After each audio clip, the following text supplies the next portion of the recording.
This story tells about a simple, modest boy. He had the chance to take part in a dangerous game with time, in which he had to survive, getting closer and closer to the truth of this world. Just before his life turned into a real ordeal, Celine was an ordinary university student living in a dorm with his roommate. After checking, the dormitory caretaker found adult magazines in Celine's closet. The man was furious and said that the university is a sacred place where people come for knowledge, and there is no place for this obscenity. Celine called his roommate Ateo. He was sure that these dirty magazines had been planted on him. Yesterday, Ateo's mother came to their room, and the guy simply hid the magazines in Selina's closet. The roommate could do nothing to help his friend. As an apology, he invited the boy to go camping on the weekend of May Day. Because of Ateo's actions, Selina could easily be expelled from the university. For all the students, the May weekend was a wonderful time of enjoyment, but for Selina, real life just sucked. He didn't get any joy from her. Due to his parents' influence as a child, he was always interested in something mysterious and inexplicable. After all, this was the only way he could find new sensations that did not exist in his reality. His parents were famous archaeologists abroad, but Celine was completely different. The guy went to the library just to kill time, although he was interested in books about ancient legends. Celine considered himself lonely. He thought that he was the only such person in this world. He just loved to sit in silence, closing himself off from all strangers, so those around him considered him a real eccentric. His peace was interrupted by Ateo. They lived together under the same roof and washed their socks with the same bar of soap. He was a good guy, but he gave Celine a constant headache. Ateo said that he had been trying to hit on one beauty for a long time, and tonight they were supposed to go to the club. The boy invited Celine with him. He considered him his cutest but very lonely friend. Quite reluctantly, Celine agreed to go to the club with them. He valued his solitude. It was like his protective dome where he could be alone with his thoughts. He agreed, only so that the neighbor would leave quickly. Almost at midnight, they went to a karaoke bar behind the university. Everything around was stunningly beautiful. This was all unpleasant for Celine. Several tall, thin girls were spinning around him like snakes. At the very end of the hall sat a modest girl with golden hair. Her eyes sparkled brighter than thousands of lights in this club. It was the same girl who was waiting for them. Suddenly, Ateo grabbed his stomach. The pain was so strong that he immediately ran to the toilet. Celine was left alone with the girl. He was not interested in girls or new acquaintances. He was always alone. The guy sat down on the sofa and buried his nose in the book he brought with him. The girl sat down next to him so close that it embarrassed him. She said she often saw him in the library. He liked books about ancient legends. Celine abruptly moved away from her. He could not betray his best friend. The guy grabbed a bottle of strong wine and greedily began to swallow the contents of the bottle. He thought that she certainly didn't like alcoholics. The girl looked at Selina in horror. His mind began to cloud. He looked at his watch and saw that it had stopped exactly at midnight. Celine was afraid that he had drunk some kind of burnt alcohol, and now he would have to sit near the toilet all night. When he decided to get up and return to the dorm, his legs stopped obeying him. Everything around him was in a fog. The boy fell to the floor with a crash. He couldn't say a word. It was as if his body was controlled by someone else. There was deathly silence all around. The music stopped, and everyone around froze, as if someone had put the world on pause. The guy couldn't believe his eyes. Even the water froze in the air. Near the toilet, he saw his friend Ateo. The guy stood like stone. He didn't make a single sound. His eyes didn't blink, and his body didn't move. Celine realized that the whole world around him had simply stopped. Suddenly, he saw a mysterious old man in a hat. The stranger sat calmly, pointing his phone towards Celine. The old man was different from everyone around him. He was clearly conscious. Frightened, Celine approached the old man, but he did not move. When he carefully looked into his phone, the screen lit up brightly and took a photo of them together. Screaming loudly, Celine fell to the floor in surprise. He was simply in shock. The mysterious old man was simply dying of laughter. He showed the boy the phone with the photo and started laughing even more. This vile old man is Kronos, the god of time. He said that Celine's watch was not mistaken. It had twice as many divisions. Celine was in a completely different time. His day now had 48 hours. The god of time, Kronos, gave Selina a gift. He gave the boy an additional 24 hours of life, which came after midnight. The old man said that he knew his parents and came to help Celine at their request. It was difficult for the guy to accept this. It was like a frightening dream from which he did not want to wake up. Celine's eyes burned with fire. He lived for so long and hid from the gaze of passers-by, and now his dream of freedom has finally come true. Running along the familiar streets, the boy could not believe his eyes. Everything around him really stopped in an instant. Not once did he think that he had no place in the real world. People always perceived him as some kind of monster.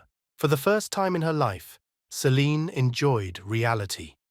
Together with the god of time, he rode around the city on a moped, laughed and ate chips.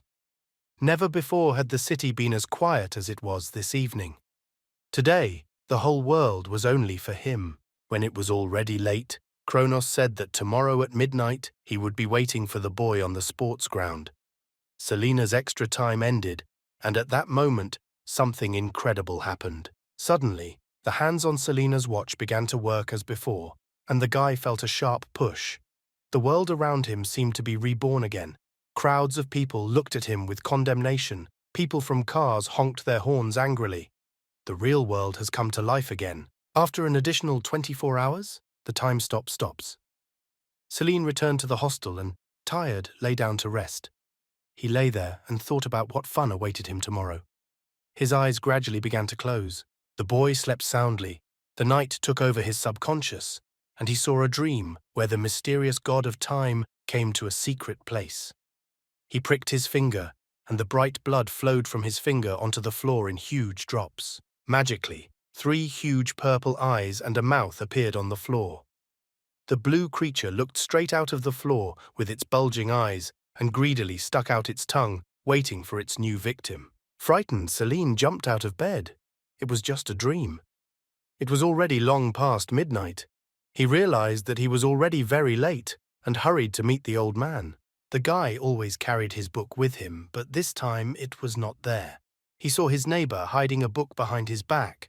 Ateo said that he would not give him the book unless Celine met the blue-eyed girl from yesterday. Celine was furious. His friend was causing him too much trouble, but he had no choice but to agree.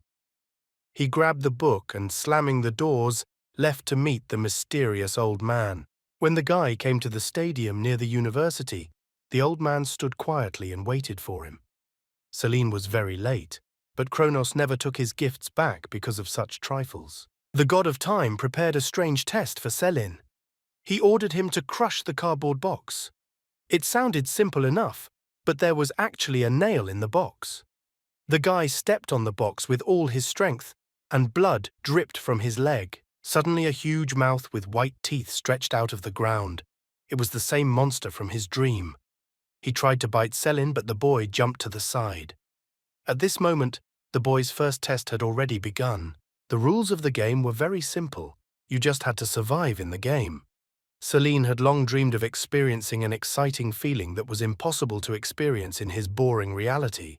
The hungry monster attacked the hero, knocking down passers-by and turning cars into the air. The bloodthirsty killer saw nothing in front of him except the boy. He was attracted by the smell of fresh human blood. The guy tried to escape and suddenly felt feelings that were already familiar to him. Everything around him froze again, but only Faceless continued to chase Celine. This monster seemed to be immune to stopping time. God Kronos sat on his moped and calmly watched from the side. Celine was angry. He found himself in a hopeless situation. The guy threw Kronos off the moped and deftly sat down in his place, the only way he could buy a little time to escape. Now the boy was running away from Faceless on a moped, but this did not help him at all. The monster was incredibly fast. Clutching the rear wheels with his slobbering tongue, he caught up with Celine faster and faster. Suddenly, Celine realized how to deceive the hungry creature. He decided to lock it outside. The guy jumped off the moped and ran into the library building. He locked the door with an iron chain so that the monster could not get to him. It was much safer inside. Something strange was happening around. Something creepy was crawling out of the ceiling and floor. It looked like human flesh. A green liquid dripped from the ceiling. It smelled like stomach juice. Closed doors were no barrier to the monster. The faceless man was a monster who was not affected by the time spell. He could inhabit any object, even an entire building. It was a trap. Celine realized that he was in the stomach of a nasty monster. He thought that if he threw down the shelves of books to block the monster's path, then he could delay the time a little so as not to die. The more obstacles there were in the monster's path, the slower the speed of its absorption. It was a real test to death. The boy had not eaten for more than 40 hours. The situation was simply hopeless. Celine thought this was the end for him. Suddenly, he felt his phone vibrate in his pocket. Ateo sent him a message in which he wrote that the blue-eyed girl from the bar was in love with Selena. Tomorrow evening she will be waiting for him in the cafe. Even though Ateo had a long tongue, he was a good friend. It hurt him to watch how Celine closed himself off and sat alone all the time. He wanted to show the boy a different reality. Ateo was just trying to help his friend. Celine remembered how, back in school, he sat in a locked room, alone with his books. He believed that it was safer inside and was afraid to open up to this world. Ateo was studying in a parallel class and noticed a lonely boy. He helped Celine open the door and became the boy's friend. A very real guy's tear fell on the phone screen. These memories pushed the guy to take decisive action. Selena's attention was drawn to the chewing gum in her pocket, a gift from Ateo. She was a real salvation, because the boy saw how he could open a locked door with the help of chewing gum. Not afraid of being eaten, the desperate boy decided that he had to open the damn door. He saw only his goal and did not see any obstacles. Opening the door was not difficult. The most important thing was what was waiting for Selena outside. At this time, the mysterious old man was looking for the boy along all the corridors of the library. He was afraid that Celine had failed the test and had already been digested in the monster's stomach. Like a ninja, Celine suddenly crept up to the old man, waving a fire extinguisher. He got out, but he didn't yet have the strength to kill the damned faceless man. Therefore, the guy decided that it was necessary to kill the caster himself. The god of time was not just strong, he had divine power. A simple fire extinguisher could not defeat him. He threw the boy aside with force. Celine passed the test. This was just a skill test for the new god representative. With the help of a magic spell, the old man sent Faceless back to the underworld. He had already played his role. Divine spellcasters fought for power over the world in various ways, just like people who fought hundreds of years of war. To avoid bloodshed, they decided to fight using games, and their representatives became participants in the games. Even your own life could be at risk if you were a representative of God. Such a formation carries enormous risks, but the god of time still invited Selena to become his representative. After becoming a representative, many exciting games awaited the boy. God Kronos promised that the guy could receive a generous reward if he agreed to the terms of the contract. Celine could not restrain himself and greeted his new partner in a friendly manner with a good blow to the jaw. The temptation to agree was strong, but the boy's heart chose a different path. It was already past midnight. The boy was in a hurry. A girl with golden hair was waiting for him in the cafe. He walked into the coffee shop and saw her. She drank strong coffee and humbly waited for him. Celine thanked her for her sincere feelings. Unfortunately, everyone had their own path. He hoped that they would meet again. After some time, the old man brought him to the bar. He said that Celine had to undergo some kind of test. The boy did not know what could await him ahead, but he realized that this old man would not leave him alone. Everyone in the bar looked frighteningly strange. All their faces were blurred. The boy could not see people in them. They looked like 3D avatars from the game. This was done to hide their identity. A charming girl behind the bar greeted Selena. She said that soon he would take part in the greatest game in the history of mankind. This game will change his whole life. The girl handed him a cocktail and wished him good luck in the game. Celine drank it, and at that moment seemed to leave this reality. The game has begun. He woke up on an unknown coast. There was not a soul around. The scorching sun burned my face, and the cry of wild seagulls could be heard from afar. He didn't understand at all how he ended up there. Celine walked along the ocean shore for a long time in despair. Around him, There were only huge rocks and hot sand under his feet. It was a test in which he had to survive for 40 days. When Celine had already lost hope, he saw a whole buffet of crabs in front of him. He was crazy with happiness and attacked all this deliciousness. The guy took a bite of the crab and immediately vomited. It looks like the sun got to his head and he just imagined this whole buffet. The boy realized that he had to fry this crab himself. Celine read a lot of books on survival, so he hoped that he would not get lost. He collected some brushwood and made a bow using a wooden stick and string. If you press a stick against it, you can create fire using friction. After an hour of continuous friction, he managed to get fire. The smoke from the fire was slightly inclined. Celine felt something was wrong. A strong wind began. The ocean became agitated. The waves rose high and hit the rocks with force, causing a loud noise. The sky became overcast with black clouds, and the downpour began with a loud roar. The guy was wet through. He was carrying his small fire in his hands, covering it from the rain. He noticed a cave ahead and decided to take refuge there. The dark cave was already occupied. Hundreds of bats were hiding there. They flew at Celine with a loud squeal, driving him away. The boy sat down in the middle of the jungle and covered his head with large fern leaves. Celine felt simply terrible. His fire had gone out, and the rain still did not stop. The next morning the clouds cleared. The sky became clear and the sun began to gently warm up again. The guy was so hungry that he was ready to eat even raw crab. Suddenly, he heard some scream. His gaze fell on the ocean. People were trapped by the strongest water element. These were NPCs from the game. Strong waves did not give them a chance to survive. Celine immediately rushed into the water. His stamina was enough to save only one of them. The stranger looked exhausted and asked for water. Celine gave him coconut juice. The rescued stranger, Ada, was an adventurer. He knew a lot about survival on a desert island. He said that lighting a fire is the most necessary thing for survival. Only through fire can we get clean water and food. It rained on the island for 2 days. All this time, they had to wait for the firewood to dry out. All day, Celine rubbed his stick on his bow, making fire. He couldn't give up. It was already dark outside. My stomach was torn apart from hunger, and suddenly, the long-awaited spark appeared. The boy began to try his best to make the spark bigger. The worst thing happened. The bow broke due to strong friction. Celine was simply terrified. He screamed at the top of his voice, not hiding his emotions. This test was difficult for him. The boy simply did not have enough patience. He wanted to be alone. The calmness of the ocean helped him relax, so he could sit near the water for hours. He was too hot-tempered.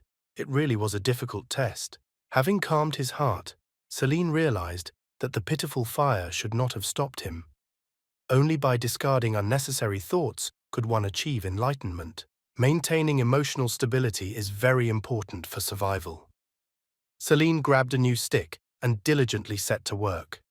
He was confident in his every move, and soon the bright flash of the fire illuminated everything around him. Now the adventurer was happy with the boy. He was able to overcome himself. Together they fried crabs on the fire. It was his best day spent on this deserted island. His progress level increased by 1. He managed to survive and start a fire. The hero realized that he could not rise above level 3. Ada severely injured his hand during the crash, and there was a high risk of infection. With such a wound, he had no more than a month to live, but he told Celine about a miracle plant that could save him. About a month has passed. All this time, Ada taught the boy how to make various things for survival. Every day, Celine went into the forest and collected medicinal herbs, but he still could not find the miracle plant. Ada's condition became worse and worse. In addition, he developed a fever. Celine did not give in to his emotions. He was focused. Ada taught the boy everything he knew. Celine had to completely conquer this world, literally become one with the island. Now he could easily catch fish with a spear and fry them over a fire. The boy never ate first. He always brought food to Ada. They became true friends during this time. He went into the cave to take some fresh fried fish to his friend. This time he noticed that Ada was silent and did not move at all. The boy did not understand what was happening. The disease took his best friend from him. He desperately tried to bring Ada to his senses, tears in his eyes dripping to the ground. Celine was scared. He did not understand what to do next. Suddenly, the soul of Ada himself appeared before him. He said that someone will die on the island, someone will escape, but only the bravest will be able to get out. The teacher's words were spinning in Selin's head all night. He was confident that he would not let him down and was ready to conquer this island. As a sign of respect, the boy buried the teacher in their favorite clearing. Heading to the ocean shore for fishing, Selin heard familiar sounds. The NPC player screamed from the water again. Without hesitation, the guy went to save him. This time, the new friend was very silent. He woke up early in the morning and did various useful things. However, he did not irritate Selin in any way. The new inhabitant of the island had completely different skills. He was excellent with a hammer and nails. The guy was a jack of all trades and even managed to build a pen for wild chickens. Selin treasured his new friend very much. He was afraid that time could take him the same way it took Ada. A new friend taught the boy archery skills, so he went hunting. He was sure that game would help them maintain strength and live. When Selin returned from hunting, he saw that their chicken farm had been attacked by a wild, cold-blooded killer. The bloodthirsty snake grabbed the chicken and swallowed it whole. There was death in her eyes. Fearless Selin pulled out an arrow and was ready to finish off the snake, but his silent friend stopped him. The scales of the cold serpent could not be pierced by an ordinary arrow. The snake opened its mouth wide and attacked them. The guys ran away and hid in their small wooden house. They had to protect themselves, so they gathered their strength and decided to finish this creature off together. At home, the NPC player always caught snakes, so he easily made an earthen trap.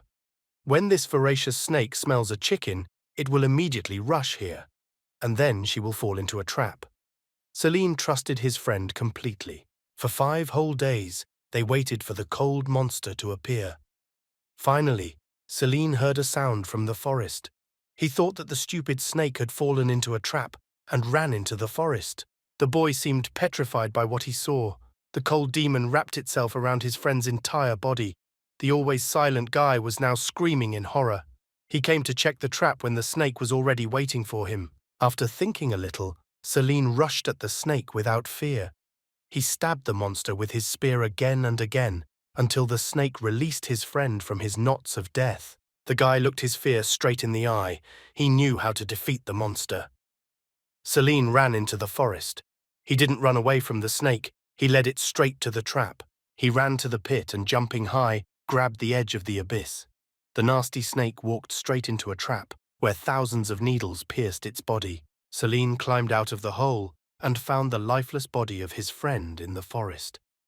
He ran to him, trying to help, but he did not move and was barely breathing. The guy was worried and trying to help. He squeezed his friend's body with all his might. The silent, fearless warrior died.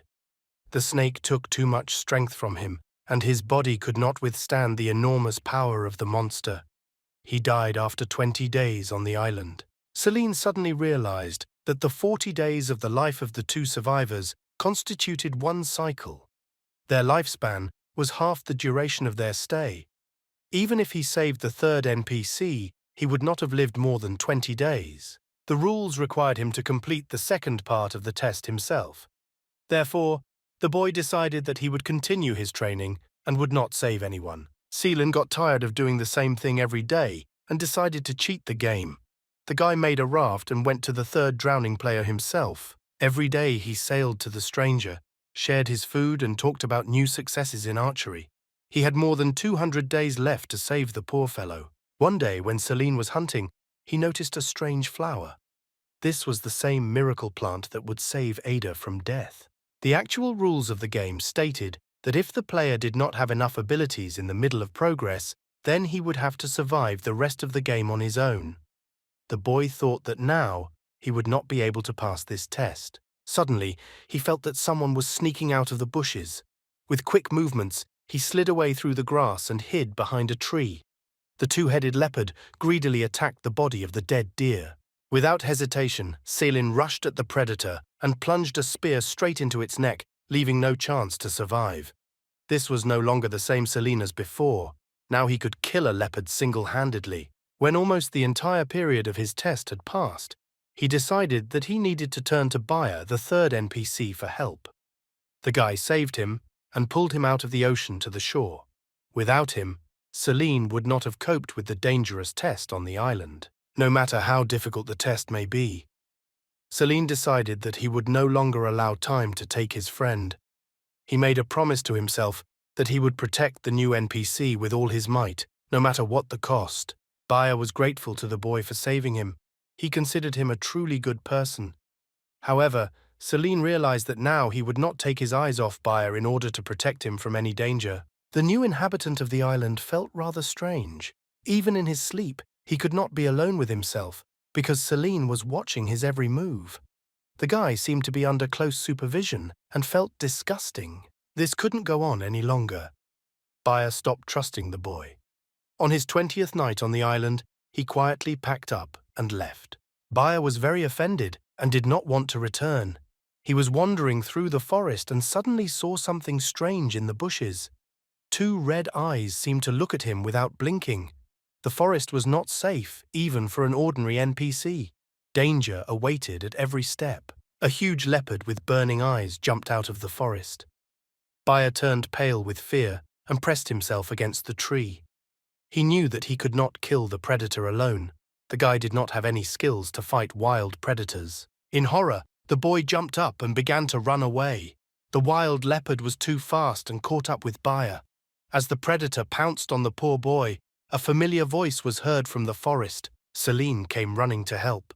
He had excellent shooting skills, so he pulled the bowstring, and the long arrow hit the target. The leopard fell to the ground with a crash. Ever since Baya got to the island, Celine constantly thought about the danger that awaited them. He was very confused when he saw that his friend Baya was not in the house and went in search. Twice already, the fearless Celine saved his new friend from certain death. Baya realized that his trusted friend and comrade was watching him simply to protect him. When they returned home, Celine decided to fry fish to regain his strength. He cut up fish in a couple of seconds so he could easily become the hero of a culinary manga. Suddenly, the spreadsheet appeared in front of him again. His level of progress increased again. This made the boy happy. He was looking forward to getting even more points. When Baya regained his strength, the heroes went to an abandoned settlement. Previously, people lived there. All things were covered with a thick layer of dust, and there was silence in the houses. Suddenly, Baya screamed. A fierce leopard stood behind him again, and the guy rushed forward in horror. Suddenly, he heard laughter and turned around. Behind him stood Celine, fully dressed as a leopard, dying of laughter. He was incredibly glad that he could play a prank on his friend. The guys went further, and they each came across an ancient altar. On it lay an ancient shaman's necklace of a rabbit's paw. Celine immediately put it on his neck. At that moment, he heard a rustling in the bushes, and a leopard tail appeared from there. The guy thought that Baya decided to take revenge on him for a bad joke, and began to pull his tail. 4 truly ferocious predators emerged from the bushes. There was no turning back. They surrounded the heroes. Celine realized that all this time, he had been pulling the leopard's tail. The guys had no choice but to finish them off. The wild beasts had the numerical superiority, but the hero's skill was much stronger. It was a real battle for life. Celine struck first. Pulling the bowstring, his arrow hit the first beast right in the head. They split up. It was much easier to kill these creatures one by one. Celine was waiting for the second predator and was ready to strike. Something incredible happened. The leopard seemed to have strengthened. Its paws and head became larger, and additional claws appeared. He crept up behind Celine and pounced on him with his huge paws. A predatory monster deceived a man. The guy hit the leopard in the chest with his spear, but he only growled louder. The spear did not go deep and only grazed a rib. Celine panicked. If this fight continued like this, the spear would break and the animal would eat Celine. Celine had to inflict even more damage and reach the very heart of this creature. The boy gathered all his strength and thrust the spear straight into his heart. The leopard roared and grabbed the guy's hand with its fangs. The second predator fell to the ground. He would not touch anyone else, but the price was high. The boy's hand was covered in blood. The wounded hero was almost completely exhausted. There were too many creatures. His spear broke, but he could shoot a couple more times with his bow. He knew he shouldn't give up because Baya couldn't do it alone. Baya was in a real trap. The battle was not equal. He could not resist two predators.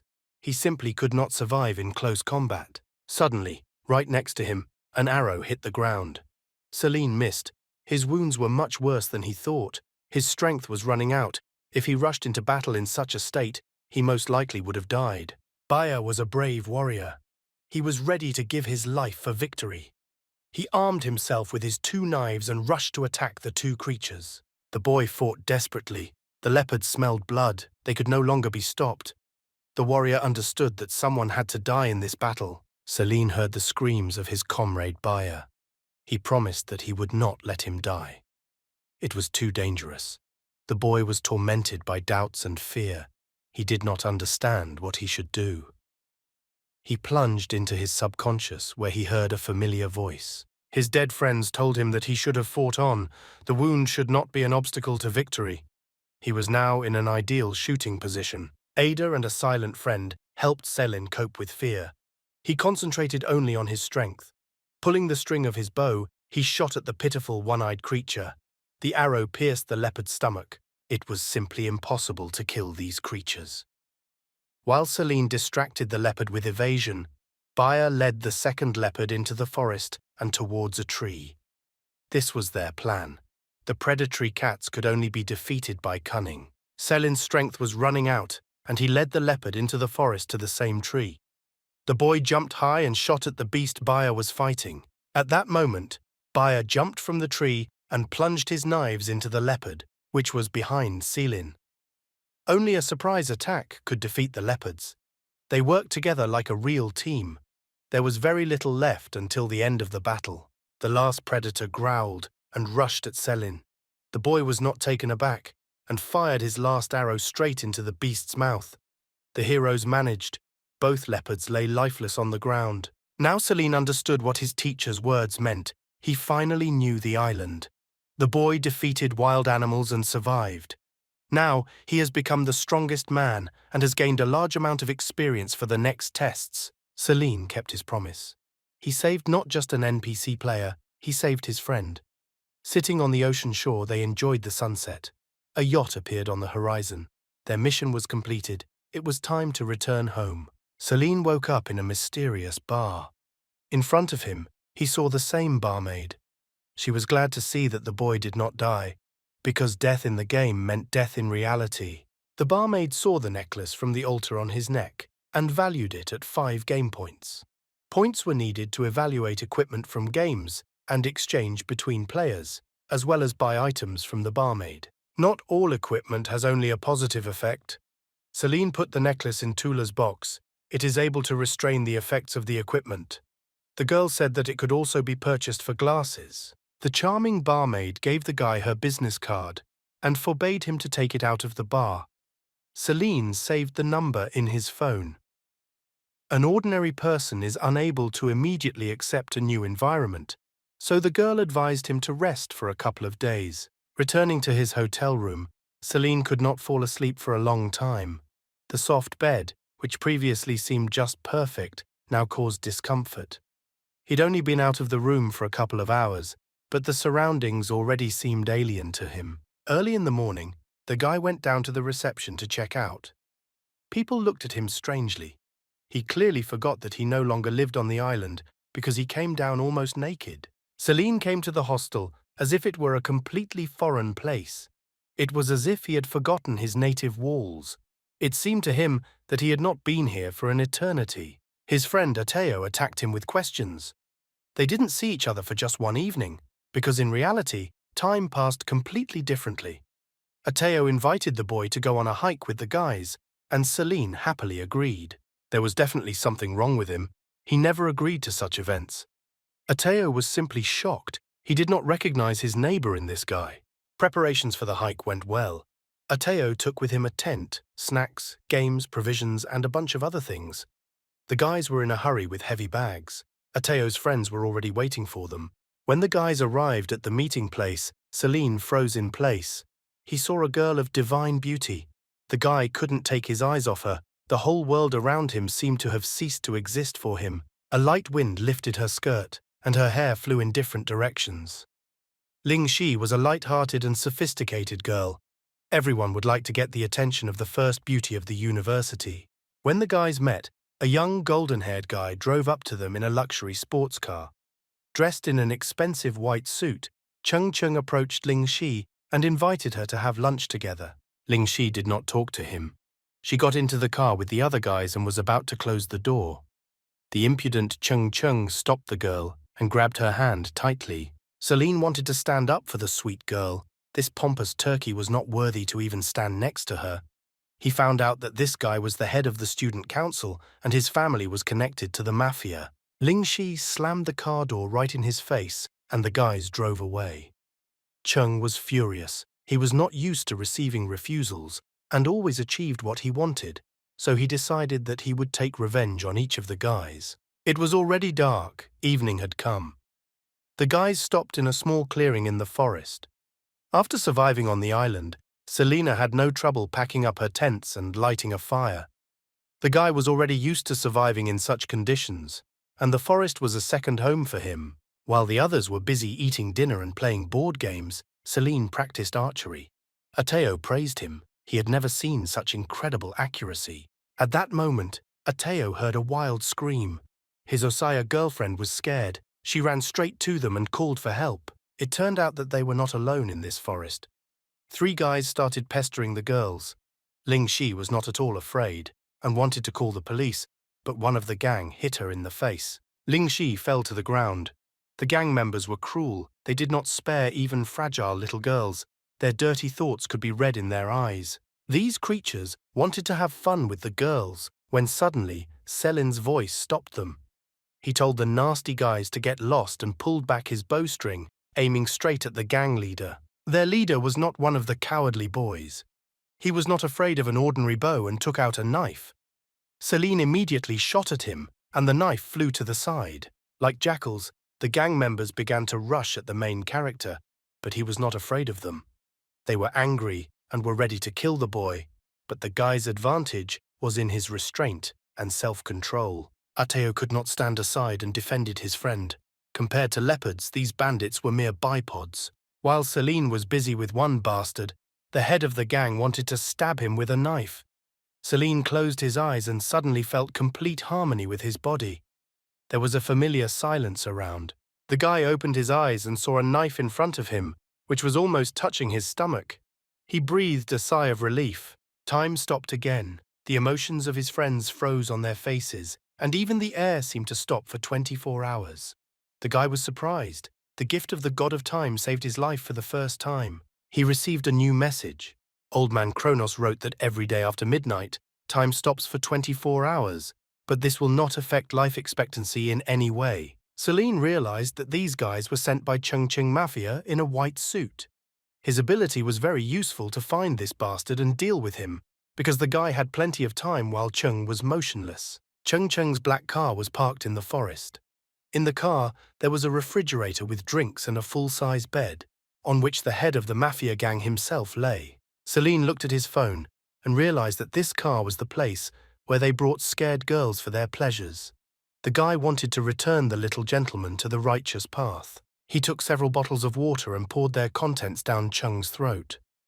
Celine calmed himself with the thought that in this way he had cleansed the sins of a lost soul. Everything around was motionless. He got out of the van and noticed Chung Chung's sports car. He decided that he would test drive the nasty major's car for an additional 24 hours. Celine arrived back at the clearing almost at midnight. Time was running out. Everything in the world has remained at rest until now. He needed to deal with Chung's vile envoys, so he went to the clearing again. In this world, he did everything he wanted.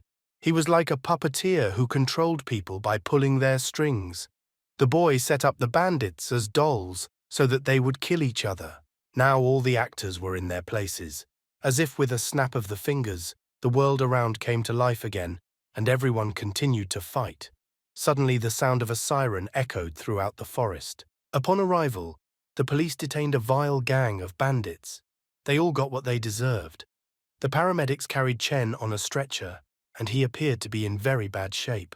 None of the guys could come to their senses after what happened, but Wan Huan suddenly fell to her knees and began to cry.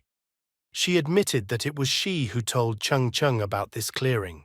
For the truth, he promised to buy her the most beautiful lipstick. Huan asked everyone for forgiveness. She only blamed herself for everything that happened. The next day, Celine sat at the bar, his equipment assessment ready. The necklace had a positive effect, and the boy could use it with peace of mind. The magic box was a really useful thing. The boy wanted to buy it and asked the barmaid how much it cost. The girl replied that prices depend on the model, but she could not be taken with her to the game, so Celine refused. His necklace is a level E lucky rabbit's foot. It had magical properties and slightly increased the player's luck. Celine decided to find out how the necklace would help him in real life. He started buying lottery tickets and playing all sorts of draws, but luck was clearly not on his side. He needed to stop wasting money on gambling. The guy was hungry and came to buy himself something to eat, but the ill-mannered man jumped in line and ordered food for himself. The cashier girl told the guy that all his food would be at the expense of the establishment, because today he was the 199th visitor. Celine understood what luck really was. If that man had not jumped in line, he would have become the winner. Luck was actually a rather vague concept.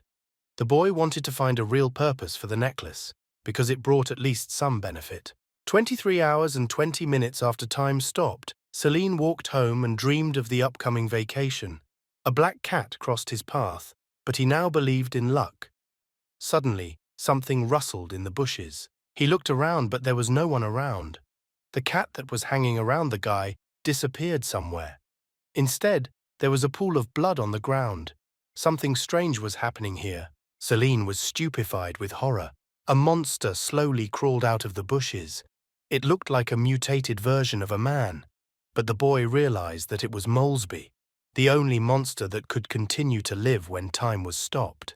The monster was very dangerous. It had the power to charm people into worshipping it as a religious object. This is an extremely smart creature that could see the vulnerabilities of even the most powerful player. The guy decided to run away, because not everyone could resist Molesby himself. He could not be perceived as a wild animal. He was invulnerable. There were still 25 minutes left before the time stop ended. Celine ran to a public toilet and hid in one of the stalls. He thought he was safe and could just wait it out. The damn old man sent him a message saying that the Molesby drive their victims into a dead end so they can easily devour them. To survive, he needed to get out of there quickly. When the boy opened the booth door, the creepy monster was already waiting for him. Celine screamed and closed the stall door back in horror. These games turned Molesby on even more. He wanted to take possession of the boy. The hero resisted with all his might. This was his last chance to escape. Sharply opening the booth doors, the guy jumped to the side. The vile monster fell right in the booth, hitting his face against the wall. Thanks to this, Celine gained time to escape. He ran with all his might and heard from afar the monster screaming furiously after him. The boy ran out into the street and saw mopeds for delivering food around the city. He was in a hurry and tried to start the moped, but it did not obey him. At that moment, the monster came out of the toilet. It sneaked up from behind and pounced on Celine, ready to devour him whole. Celine sharply turned the handle of the moped and pressed the gas pedal to the floor. The monster did not have time to grab him, and the boy drove away from there. Molesby was not far behind. He could not keep up with the speed of the moped, but continued to chase his victim. There were 13 minutes left until the end of the time stop. The boy thought that he would soon be safe. Suddenly, the moped began to slow down, its speed falling faster and faster. Molesby attacked Celine, but he turned the handlebars of the moped to the side, and the monster did not grab the guy again. There was a fence ahead, and Celine crashed straight into it. He was thrown into the air and turned over several times. He flew over the railing and was already flying down, straight into the river. Molesby was invulnerable. He jumped off the bridge and flew down right behind the guy. When Celine got out of the river, there were 5 minutes left until the end of the time stop. He was afraid that the damn monster might still catch up with him. The boy came up with a brilliant plan to outwit the cunning monster. With his voice, he lured him into the electrical substation. Ugly Molesby followed the voice of his victim. Looking into every room, he was sure that he was about to feast on the stupid boy. When the monster entered the last room, he saw a phone on the floor. Celine's voice came from it. The boy outwitted this creature and recorded his voice on a voice recorder. While the enraged Malesby was looking for a way out, the boy was already climbing the fence. There was very little time left. When the boy was about to jump off the fence, his pants got caught on the barbed wire. He had no chance to survive. The monster jumped on the boy with wild fury, and suddenly something incredible happened. A bright light blinded Selin, and he heard someone's voice. The guard looked at him in bewilderment, because the boy was shouting about some kind of monster. Molesby disappeared. The time stop ended. The boy didn't know what to do. He was worried that tomorrow night history would repeat itself again, and Malesby would come to him. He turned to old Kronos for advice. The old man said that this creature had long been forgotten by people. After his appearance today, it will take him a long time to regain his strength. It was early October, and it was time to take on a new assignment. Selin did not have time to wait for old man Kronos to appear. He was sitting at the bar ready to take part in a dangerous game. Having finished his killer cocktail in every sense, the boy's consciousness began to leave his body again. The game started in Tokyo, an international city with a population of 37 million people. As an exchange student from China, the guy was supposed to take first place in underground racing and become the master of Tokyo Drift. It found itself at the very center of Japan's culture and economy. This time his play items were a phone and a wallet. He heard someone calling him. A cute girl was standing behind him. Ameko said that she ran for ice cream and almost lost Selina in the crowd. They were in the Shibuya area, on one of the streets where you could always meet bandits or yakuza. The girl said that they had better get out of there as quickly as possible. There were a lot of robbers and bandits around. They beat the unfortunate guy. Ameko was a brave girl. She was unable to stand by when even a stranger was beaten in front of her. The girl desperately tried to protect the boy. She screamed and asked the bandits to stop. Her heart was kind. It was as if she was not from this area. Mafia members placed bets on cars that always finished in the first 5 places. The guy they beat decided to show off in front of the girl and announced that the car would arrive on the 20th. Bandits have always punished those who spoil their affairs. The racer got it pretty bad. Selin and Ameko decided to accompany him home. He smelled of alcohol, and he could not have walked more than a meter on his own.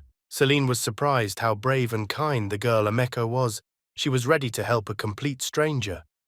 With tears in her eyes, she admitted that it was her father.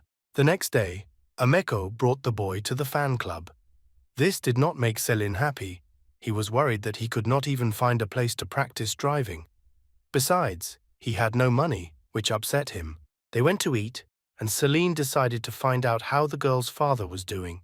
She said he was always like this, and her mom left him, unable to take it anymore. Arriving home, the boy spent half the night surfing the internet. He was looking for the best driving instructor. The next morning, Ameko's father was awakened by a knock on the door. Selin stood on the threshold and handed Mr. Takeda sake as a gift. The sleepy man let Selin in and greedily began to swallow the Kuromatsu tincture. Selin wanted Ameko's father to become his driving instructor because he knew the whole truth. Mr. Takeda was not always a drunkard. In the past, he was a brilliant racer and gold medalist in 23 racing tournaments. The FIA GT tournament is his most outstanding victory. After winning in New York, he resigned and mysteriously disappeared, even changing his name. He didn't want anyone to find him. Mr. Takeda was furious. His past life had left a big mark on his life. He never remembered the time when he was a racer. Selin did not wish the master harm. He just needed a talented coach. He asked the gentleman to get a job with him as a delivery person. He didn't need money. In return, he wanted to get a license and learn to drive. The teacher was very angry. He agreed only on the condition that they would never talk about Takeda's past again. They agreed on these terms. The problem with the instructor has been resolved. Mr. Takeda pushed Selin out onto the street and told him to come back only after 3 days. The 3 days of waiting went by pretty quickly. All this time, the boy walked with Ameko to all the sights of Tokyo. They felt good together. The hours flew by like minutes. On the 4th day, Ameko's father got a car for Selin. The second-generation Mitsubishi L300, produced in 1982, was designed specifically for off-road driving. It has a 2.5cc diesel engine that did not fail even in terrible weather. They got into the car. Celine pressed the clutch, slowly pressing on the gas. The car started moving and the boy grabbed the steering wheel. The first delivery was scheduled for today. Mr. Takeda regretted that he agreed to help the boy because the boy had never driven a manual transmission. Selina did not have a Japanese license, and the Chinese ones were for the automatic transmission. Japan was extremely strict about driving without a license, so Mr. Takeda said he would send the delivery coordinates to a smartphone. Celine had to travel further alone, but he had to be very careful. Mr. Takeda was quietly drinking beer and watching TV. Suddenly, 5 hours later, his rest was interrupted by a knock on the door. A confused Celine stood on the threshold. Smoke was pouring out of the car and it looked a little dented. The boy said he did his job, but there were some minor problems with the car. It took him 5 whole hours to travel, which on average takes about an hour. The gentleman did not like this very much. He was simply furious. All the effort he put into this matter was destroyed by Celine in just a few hours. The cost of repairs and penalties for late delivery were not small. Returning to the hostel, the boy felt upset. Learning to drive turned out to be not so easy. All the way he turned back, he could not shake the feeling that someone was watching him. Every day, Celine learned to deliver goods quickly, improving his driving skills. His teacher was still not happy with the boy. He believed that delivering goods to only 3 stores in 5 hours of work should not cause pride. In high school, the hero got hold of a book on the basic theory of car conversion.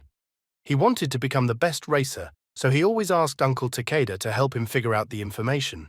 Takeda considered these books to be children's fairy tales. The skills of a real racer are not stored in books. He showed Selin a whole collection of folders with information about car modifications. The gentleman decided to teach the boy everything he knew. The theory, as a rule, was useless. A real driver must feel the car from the inside. Mr. Takeda gave the boy a short theory lesson and brought him to the site for driving lessons. It is very important to calculate various factors when making maneuvers and turns. On 4 wheels, there are no problems with turns, and on 2 wheels, it is more reliable to overtake. The teacher gave Selin his tablet with a huge number of video driving lessons and told him to study them carefully. The boy wanted Mr. Takeda to teach him driving himself. Instead, the man calmly went fishing. Takeda would not give the boy a task that he could not cope with. He had to teach Selin patience. Only by overcoming difficulties could results be achieved. A scarlet sunset descended on the ocean. The sky turned bright orange. It had been a long time since Takeda had enjoyed being alone this much. The last bright rays of the sun blinded my eyes. The day was ending. Celine completed his first driving lesson but damaged the car again. Uncle Takeda said that after delivering the goods, the boy could take the car and practice on the site. He shouldn't have missed this opportunity. Now he could customize the car for himself. A month later, in a completely forgotten area of Tokyo, a race of the strongest took place on a temporary track. The strongest of the strongest fought for the title of king. The drivers were already on the starting grid, ready to tear each other to shreds. The crowd screamed and demanded spectacle. As Grid Girl waved the checkered flag into the air, the turbocharged monsters surged forward. Smoke from the burnt stingrays swept across the entire site with force. Suddenly, Selina's minibus drove past the racing queen at speed. The pilots raced at all speeds along mountain roads, performing dangerous maneuvers. Their iron monsters were as powerful as a herd of horses. A minivan appeared behind everyone. One of the riders didn't like this and decided to show that he was the king of this track. Making a dangerous turn, he wanted to be in front and put Selin in his place. Suddenly, Celine changed gears and pressed the gas pedal to the floor. It wasn't difficult for the boy to get ahead. This was not his battle. He went far ahead. His working day was not yet over, and people were waiting for their orders. When Celine arrived to give the order, the chef from the restaurant indignantly said that he had not ordered any food delivery. Opening the boxes in the trunk, the boy was even more surprised. All delivery boxes were filled with stones. He stood in bewilderment and did not understand why the teacher filled the entire trunk with these stones. The boy was very tired that day and decided to go to bed. Suddenly, his attention was attracted by a voice from around the corner. His inner feelings told him that someone was watching him. His gut didn't deceive him. He hid around the corner and heard some strangers discussing a takeover plan. 3 guys in glasses and suits appeared in front of Celine. They looked like secret agents. They were clearly sent from a serious organization, and they had some problems with Mr. Takeda. Without hesitation, the head of the mafia gang attacked the boy. He had to carry out his assignment, and swinging, wanted to hit Celine. Celine deftly dodged the blow and managed to grab the mysterious man's hand. There was something incredibly strange on the man's hand. The boy saw an eye on it that seemed to be looking at him with a red pupil. At that moment, 2 other men ran straight towards the boy. He was not afraid of them. He already had experience in fights with predatory creatures. He hit their leader with his knee and threw him aside. The sound of an approaching car was heard. The same minivan drove up to the boy. Uncle Takeda was driving. Celine quickly jumped into the car and they sped away. The mysterious gentlemen were left alone in the alley. They had not completed their task. Whoever their boss was, he was clearly ready to do anything to prevent the boy from leaving. It was already evening in Tokyo, and Ameko, as always, was returning from her part-time job. She was chatting on the phone. The whole city around her was still noisy. Suddenly, a car blocked her way. 2 unfamiliar gentlemen wearing glasses got out of the car. Pointing a gun at her, they grabbed the fragile girl and ordered her to submit. Ameko was trembling with fear. She did not understand who they were and what they needed. Suddenly, something flew a centimeter away from her. The real arrow hit the bandit directly in the hand. She heard a familiar voice and saw Selina in the alley. He had a wooden bow and arrows in his hands. Finally, his skills as a hunter came in handy in real life. The bandit pointed a gun at the guy, but Ameko was not one of the cowardly girls. She was much like Selina. She was brave at heart and looked danger in the eye. The girl hit the ugly bandit on the head with a glass and began to run away. She felt calmer when Celine was around. Together, they worked together like a real team. While Ameko was running away, the guy shot his arrow and wounded the guy with the glasses again. A car was waiting for them around the corner. The guys jumped inside, and Celine pressed the gas pedal to the floor. Ameko was terribly scared. She was worried that the bad guys would catch up with them. A strong blow from behind stopped them a little. The mysterious guys were driving behind Celine and Ameko in a car and tried to push the guys off the road. They crashed into the minivan at full speed to damage the car. If they continued to drive on this highway, the bad guys would push them to the side of the road. Celine figured out how to outwit the guys and sharply turned the steering wheel to the side. They drove into the oncoming lane. He drove around a passing car, but the driver lost control. An unknown driver crashed straight into the bad guy's car. Celine was the cause of the accident, but was able to buy some time for rescue. Ameko's heart seemed to fly out of her chest. She thought that this trip was the last of her life. They went to Ameko's father so he could tell them who those guys in the black glasses were. When they entered the hotel, Uncle Takeda was relaxing in his room as always. Seeing his daughter, he rushed to her with hugs. She told him what happened. Celine told Ameko that in fact he had been learning driving from her father for several months, and everything that happened was related to racing. Takeda had no choice but to confess everything. All his life he hid the truth from his daughter and covered his emotional wounds with strong alcohol. When Takeda met Ameko's mother, he was a real racer. She really liked it and agreed to date him. In the past, he won many championships, even putting on cool performances at international competitions. Ameko's mother loved him more and more every day. Just one mistake changed his life forever. When Takeda was one step away from the title of King of Drift, Asano Naoto invited him to race in the death racing format. The road surface was not designed for racing, but Asano Naoto was a psycho, and he invented the death racing format. At this time, Takeda's best friend, the strongest racer Shinjuku Kobayashi, dissuaded him from this adventure. Asano specifically provoked Takeda to agree to these races. As the race began, Asano began to catch up with him and tried to push him off the road to overtake him. He wanted to defeat Takeda with his cunning tricks. Conditions were not suitable for racing. Fog made vision difficult. Takeda did not give up, squeezing all the power out of the car. He overtook Asano.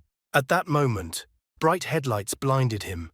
Due to the heavy fog, he did not notice that a huge van was driving straight towards him. The van driver applied the brakes, but there was too little traction. Takeda's best friend saw that something terrible was going to happen, and without hesitation, he headed straight for the van. By his death, Shinjuku Kobayashi saved 2 other lives. He was the best of the best, but he couldn't let his friend die. On this day, Takeda lost his last race in his life. His career ended on this very track. This race took the life of his best friend. Since then, Takeda has never driven again. He quit racing, fearing retribution, and changed his name. But he could not live any longer. The fear that someone would take it out on his family was stronger. This forced him to make a decision and leave his family. Celine remembered when he grabbed a strange guy with glasses. He had an eye tattoo on his arm. He asked Uncle Takeda what this meant. The gentleman said that this image belongs to the Sharingan team, which was founded by Asano. After so many years, they decided to find the old racer. After that accident, Asano lay paralyzed for a long time in Sakai Hospital. Celine decided to find out at the hospital about this psycho and the Sharingan, but Uncle Takeda didn't like it at all. He said that his daughter needed to leave the city as soon as possible. Celine promised to take care of Ameko. He insisted that it was necessary to get out of the past. If he hid forever, then Takeda would not be able to prepare the guy for the races. At the Sakai Hospital, no one had heard of such a patient and did not even try to help the guys. They didn't know what to do because there was only one Sakai Hospital in Tokyo. As they were about to leave, the old janitor stopped them and asked if they were Asano's assistants. Celine didn't trust him at all and said that they were ordinary members of the high school racing club and would like to interview Mr. Asano. The janitor was surprised to hear about Asano 5 years after his death. He introduced himself as his assistant and told the guys that brother Asao had been paralyzed for a long time after the accident, but the nursing care and hospital bills were expensive. The little brother had no family, no relatives. No one could pay for him. So the old janitor had to get a job at the hospital and take care of Asao while he was still alive. After the accident, the Sharingan club fell apart. Everything in this club was made by Asao's hands. When he was gone, the club no longer made sense. He still couldn't remove the tattoo in memory of the club. In the past, he was one of the 7 swords of the Sharingan. This mark showed that he was a follower of little brother Asao. Celine realized that since Asao had no relatives, there was no one to take revenge on. The people who attacked them were not from the Sharingan. They decided to look for answers to their questions among the pros in the racing circle, so they came to Mr. Furukawa, who once beat Ameko's father. Mr. Furukawa said that a few years ago, there was a group of bandits with eye tattoos, but it fell apart very quickly. This has often happened to underground teams that gather for fun.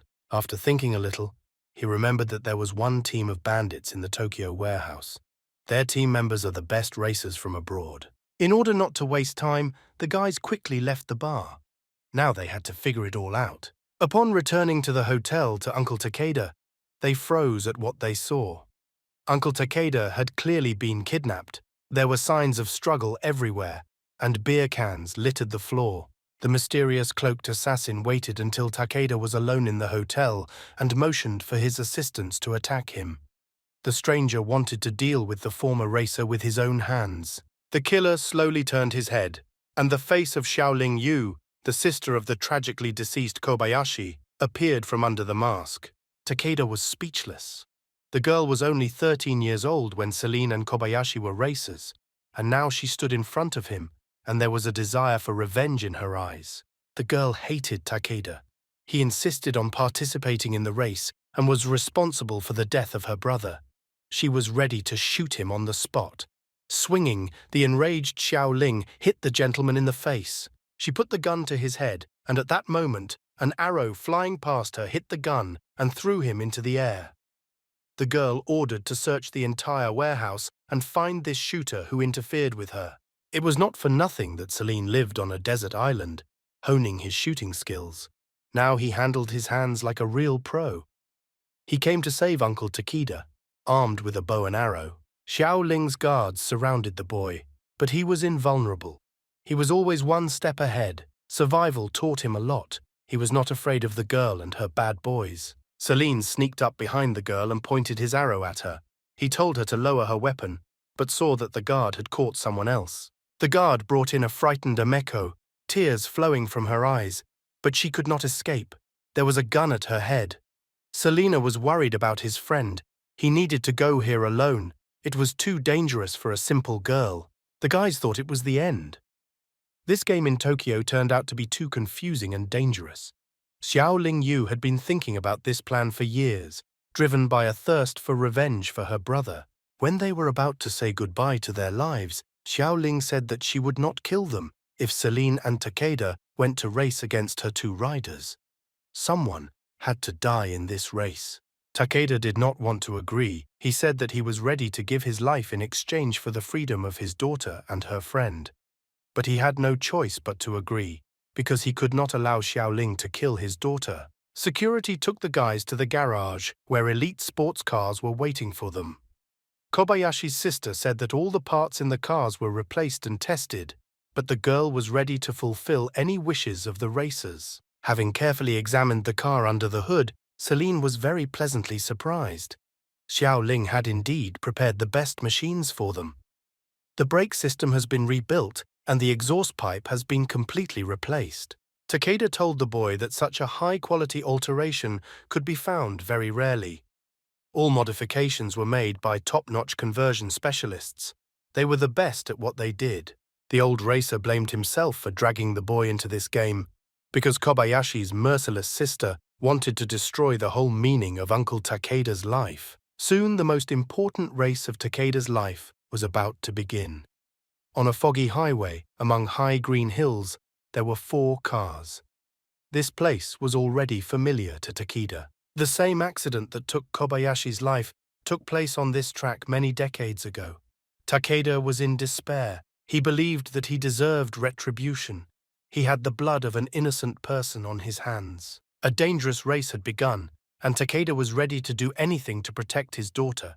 He had not driven for many years. His hands did not obey him, but he saw nothing in front of him except the finish line. Takeda was an excellent driver, performing dangerous maneuvers on the road. He remembered this route for the rest of his life. Racing was in his blood. He devoted half his life to it. Celine decided not to try to overtake the teacher. He wanted to help him, so he kept the same speed and just followed Uncle Takeda. Suddenly, Celine felt a sharp push from behind. His subordinate Xiao Ling was interfering with him. The car began to spin from side to side. The guy was twisting the steering wheel, trying to straighten the car. Xiao Ling's subordinate was strong. His strength reached level 2. The first-class Japanese racer, Takeda, and Xiao Ling Yu herself were already level 3. Celine felt like a weakling among the monsters and was afraid that he would not come out of this race alive. At this moment, the nasty assistant Xiao Ling drove up too close to Celine. He literally pushed his car to the side at great speed. This vile guy wanted to punish Celine and show what a real death race is. A truck was passing in the oncoming lane. It all looked like a terrible accident. The assistant pushed Celine's car into the oncoming lane, and the boy saw a huge truck in front of him. At the very last moment, Takeda saw that Celine was in danger. He increased his speed and made room on the road for the guy's car. Celine was almost under the wheels of the truck, but sharply turned the steering wheel and drove to the side. It seemed like some kind of miracle. Takeda saved the boy. The game was unfair. Xiaoling was cunning and ruthless. She had a plan to win and ordered her assistant to pull off this accident to slow down Takeda. The guys lost sight of Xiaoling, but the heroes had to win at any cost. Takeda decided to act. He told Celine that by grabbing the steering wheel, the guy had to show the racer's attitude. From that moment on, Celine had to keep up the speed and keep up with the teacher. Takeda never pressed the brakes or slowed down for a second. The car in skillful hands turned into a real monster because you can't waste skill. Celine could not concentrate on the road. There were too many thoughts in his head. He was sure that Master Takeda had incredible strength. The boy had never seen such professional driving. The race was intense, with only 7 kilometers left to the finish. The racers were almost equal in speed, but to win, they needed something more. Takeda was not far behind Xiaoling. He switched gears and stepped on the gas without stopping. He couldn't give her victory. His daughter's life was at stake. Since childhood, Xiaoling had a great relationship with her brother, but after he was beaten, she had a very hard time. All these years, she wanted to take revenge on everyone who was involved in the death of her brother. Kobayashi's sister suffered greatly all this time. Hatred of Takeda helped her survive until this day. She had a huge hole in her heart that she filled with anger. Takeda couldn't just give up. There were only a couple of minutes left until the end. Liao Xing touched cars passing by in order to block the path behind her and not give the guys a chance to win. Something incredible happened. Takeda's skills were enough to sharply avoid the cars on his way and take the lead. Xiaoling Yu was distracted by her emotions. She began to rejoice at her victory too early. Due to her self-confidence, the girl was shocked that her trick did not work. Suddenly, she heard the horn of a truck approaching her. Without hesitation, Takeda crashed into the girl's car and pushed her to the side. The truck was right in front of his face. When Mr. Takeda was still young, he often came to visit Liang and Xiaoling. He always told the girl that she could call him her second older brother. Takeda was calm. He pressed the gas pedal and drove straight towards the truck. Closing his eyes, he said that he would soon be with his best friend Liang. At that very second, Celine pushed his car to the side. Teacher Takeda turned over several times in the air. His life was saved. Celine finished this terrible race. He defeated the strongest racer Tsuchiya Esuke and earned 25 points. His mission was completed. The boy won the first match of Tokyo Auto Racing. After the race, Xiaoling Yu disappeared. All that's left is the wanted notice. Takeda had closed his seafood store and was now taking refuge in his hometown. Celine had been training his driving skills for the past 3 months. He was almost at the 3rd level of driving. Thanks to Ameko's help, he learned spoken Japanese. It was time to return home. After a long journey, Celine brought Ameko to his father. They were gone for so long that Takeda thought his daughter had been kidnapped. Celine told everyone the news that he was leaving back to China. Uncle Takeda was clearly not happy about this news. He told the boy to get lost quickly and not come back. Ameko was depressed and gave Selina a souvenir of the peace talisman that her mother had left for her. She hoped that the talisman would protect the guy. Sadness was visible in her eyes, and it was as if cats were scratching at Ameko's soul. The feelings were incredibly strong, and unable to resist, the girl reached out to Selina's tender lips. She put her hands on his shoulders and kissed him like she had never kissed anyone. At this wonderful moment, Celine woke up in the bar, as if the beautiful Ameko's lipstick was still on his lips. The barmaid congratulated the guy on making it through the 2nd round. It had been an incredible journey. Celine gave her Ameko's in-game gift item. He finished his cocktail and left the bar.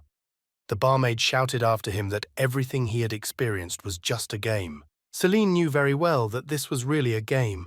Ameko was just a part of this game, but her image did not leave his head. A kiss with her deprived him of his mind, and he remembered the taste of her scarlet lips forever.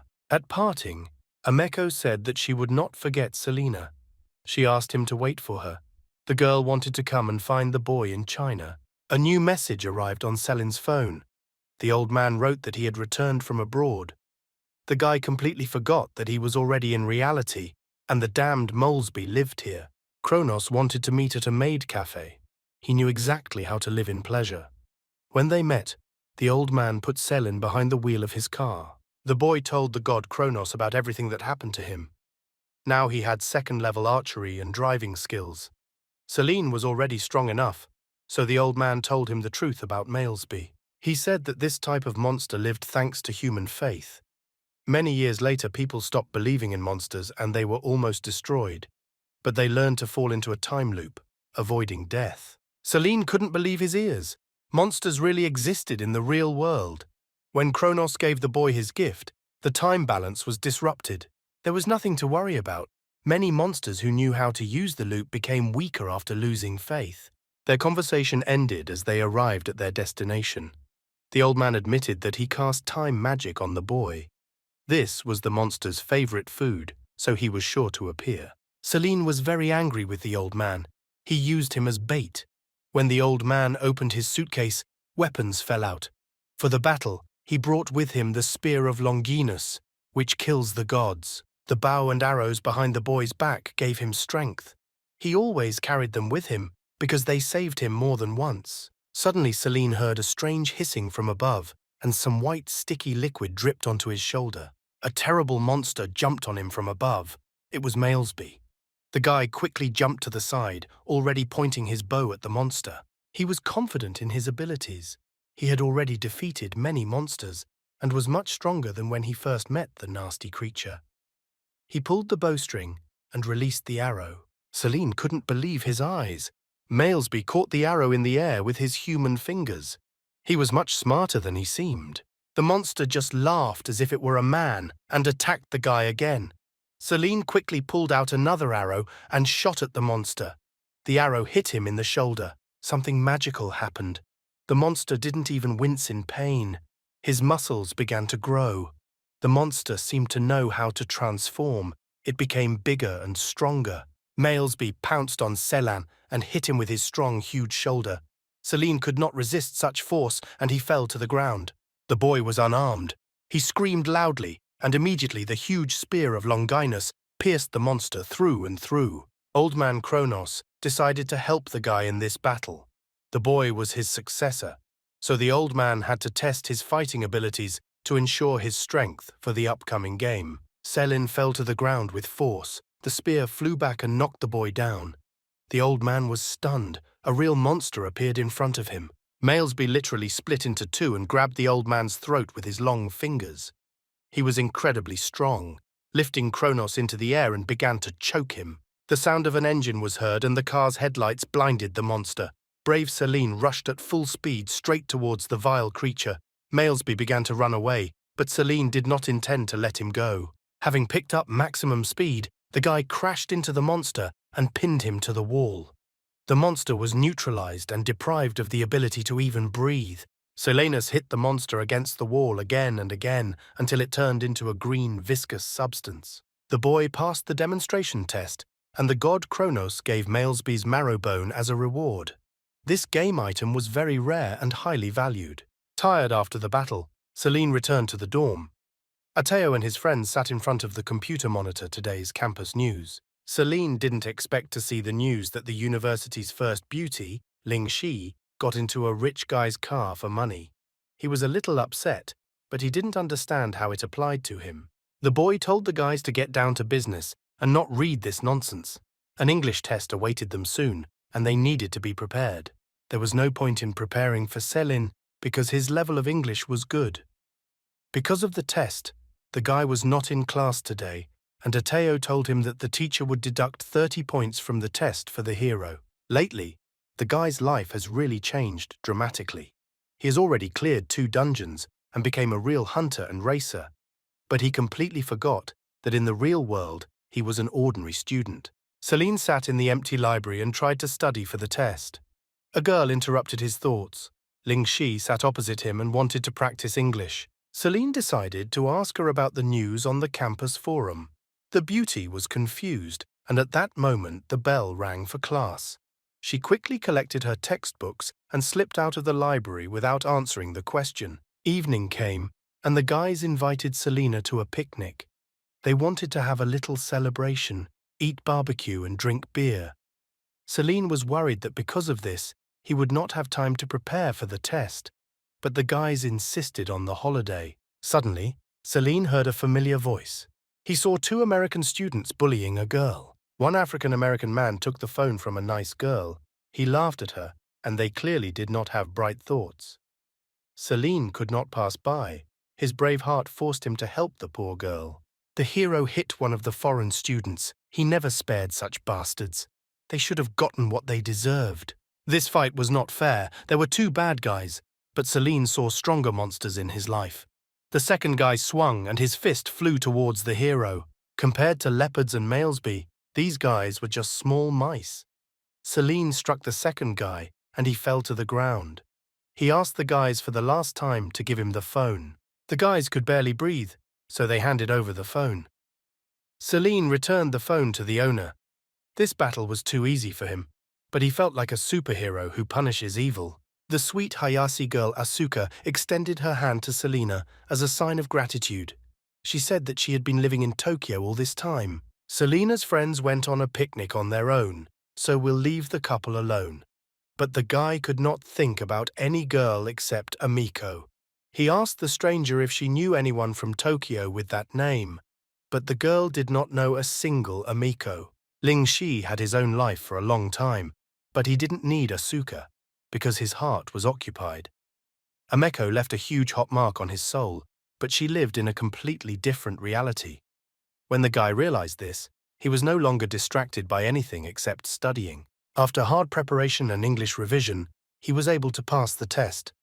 It was very easy for him. He left the office within half an hour after the start of testing. After university, Celine went to a bar.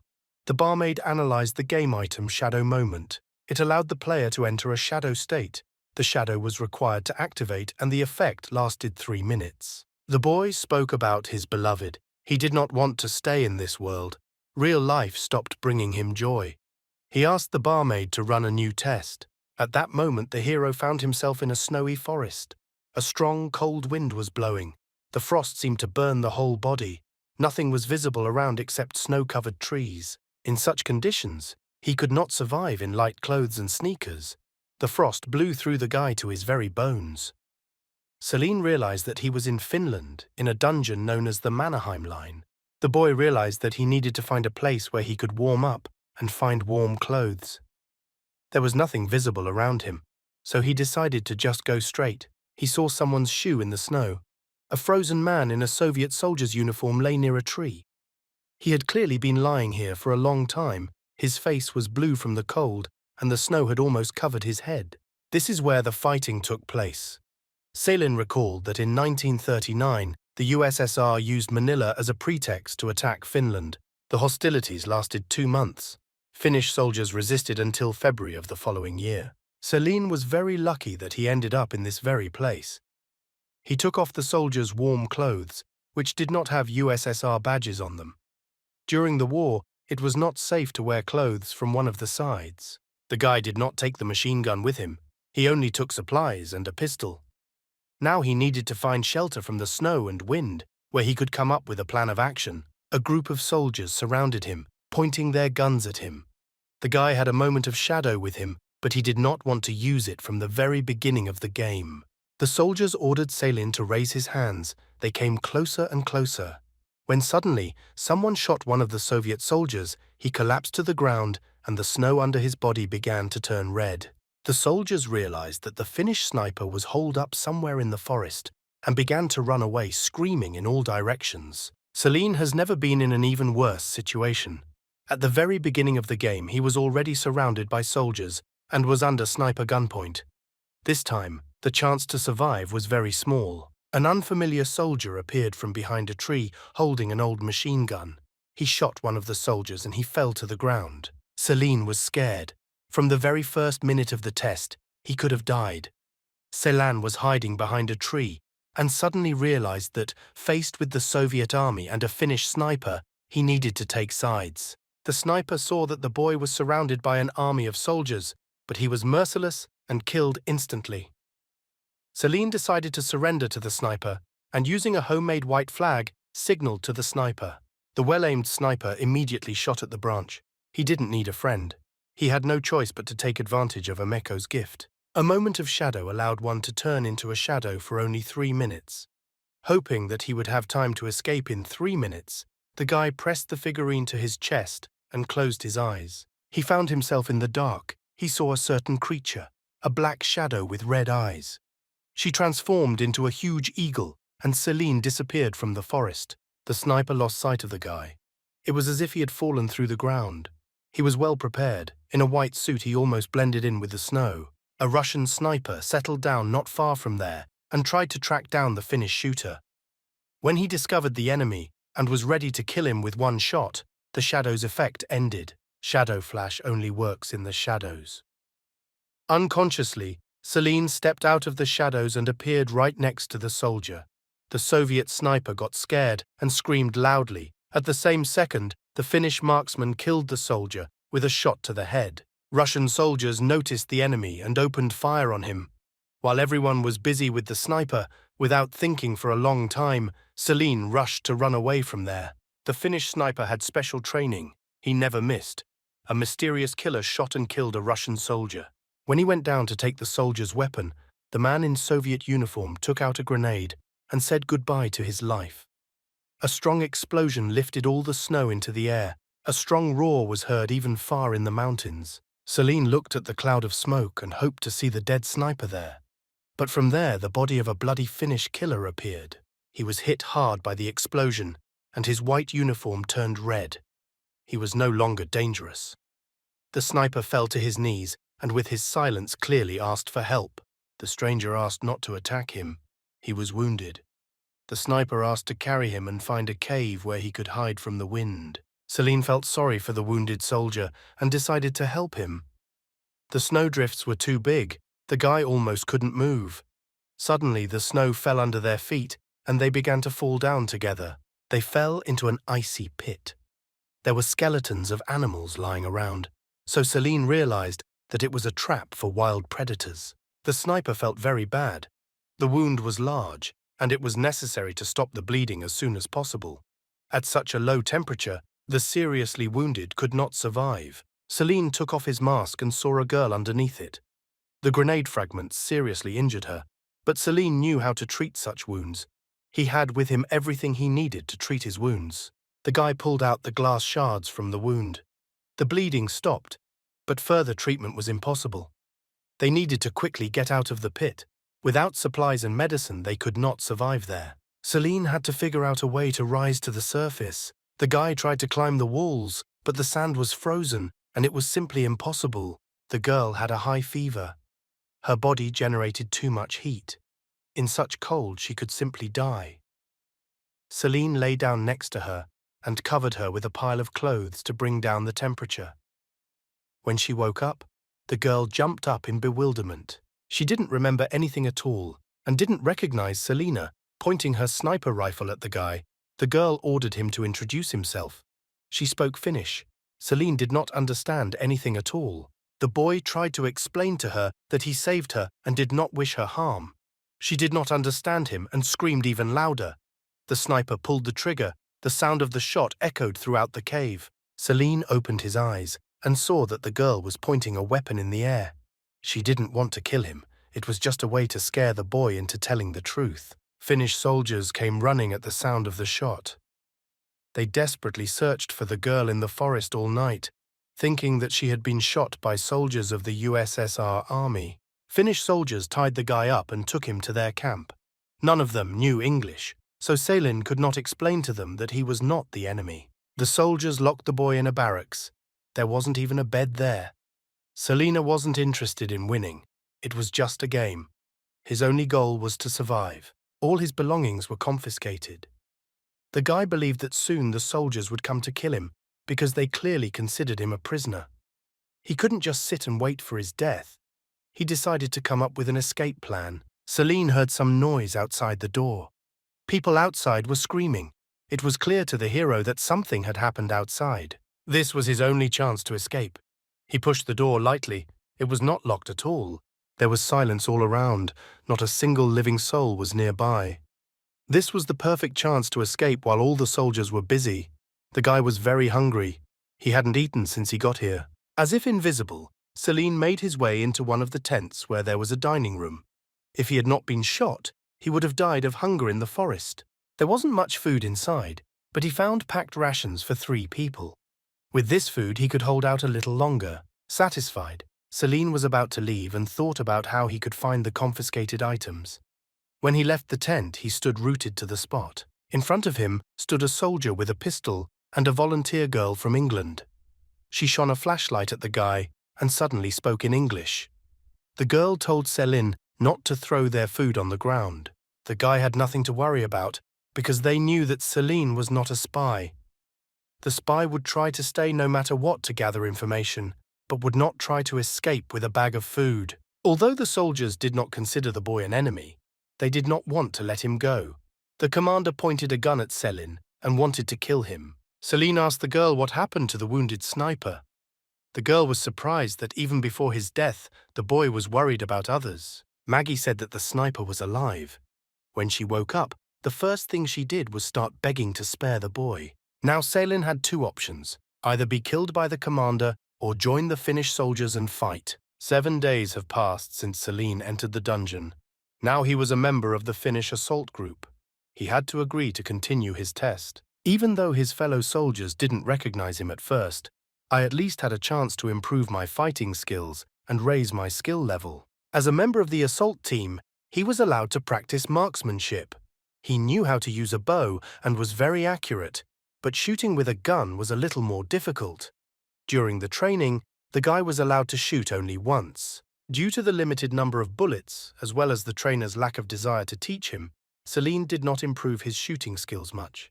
The guy doubted that he could last long on the battlefield. Every day, Selin found boxes with gifts and ammunition under the tree. The boy believed that Simon the sniper girl left gifts for him. Today, she brought him his prized possession. Simone was recovering, and Selin decided to visit her to personally thank her for everything. He came to the hospital where the girl was lying. The guy said he was grateful to her for her help. He was just a guest on the battlefield, and she didn't have to do that much for him. He didn't know Finnish, so he asked Maggie to translate everything into Finnish. Maggie warned him that if the team members found out that Simone was giving him extra bullets, they might kill the guy out of jealousy. Simone got out of bed, still looking a little sick.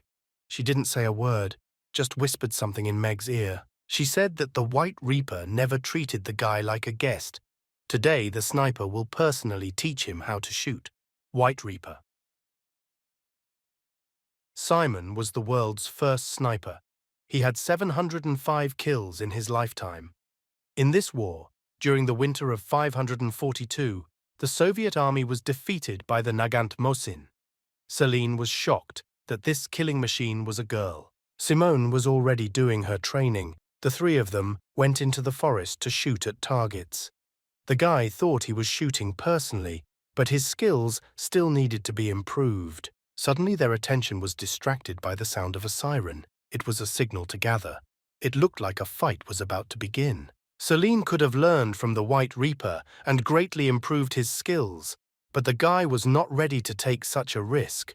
His goal was not to become an excellent shooter, but simply to survive. Thoughts of escape haunted him. Several dozen Russian soldiers entered Finnish territory. The soldiers were afraid that the White Reaper might be somewhere nearby. People knew that he could hit a target from a kilometer away.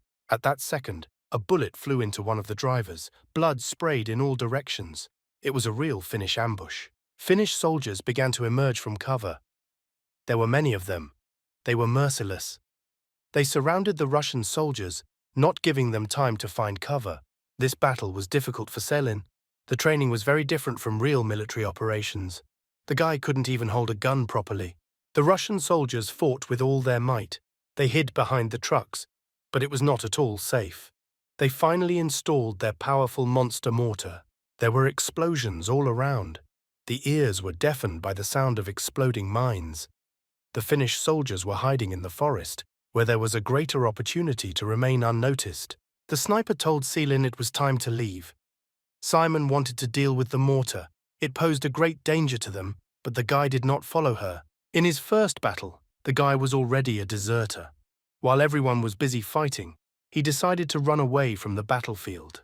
The guy ran without looking back. He didn't look at his feet and got caught on a snag. He rolled head over heels in the snow and suddenly saw something in the distance. Hiding behind a tree, he discovered an entire Russian tank and another group of military men armed from head to toe. It was a trap. The Russians wanted to surround the Finnish soldiers from all sides, not giving them a chance to win. After what he saw, Selin did not understand at all what to do. He was going to run far from here, but he didn't want to leave his team. While the guy was thinking about what decision to make, the tank fired straight in his direction. The Russian soldiers ran forward one after another. The tank hit the boy hard. He was stunned and turned over several times in the air. He lay in the snow and only heard the crunch of snow. The soldiers ran straight towards him. Suddenly, the White Reaper appeared from around the corner. The sniper ran to the rescue, shooting Russian soldiers as she went. In one motion, she grabbed Selin by the arms and dragged her to the shelter. She promised to protect him by hiding behind a tree. Something had to be done quickly. Russian soldiers began to prepare the mortar. They could not let the Reaper get away. Simon began to shoot enemies one by one. She was a real pro in her field. When the girl was distracted, helping Selin to his feet, the tank fired a second time and again hit the target. The heroes fell to the ground. Finnish troops came running at the sound of explosions. They went ahead, looking their Russian enemies straight in the face.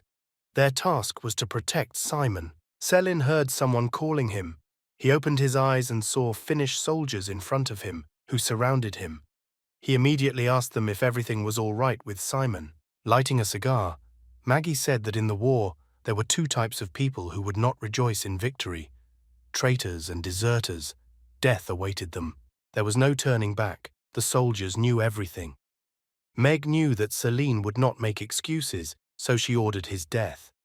When the commander pointed his pistol at the guy, Simon's voice was heard from the forest.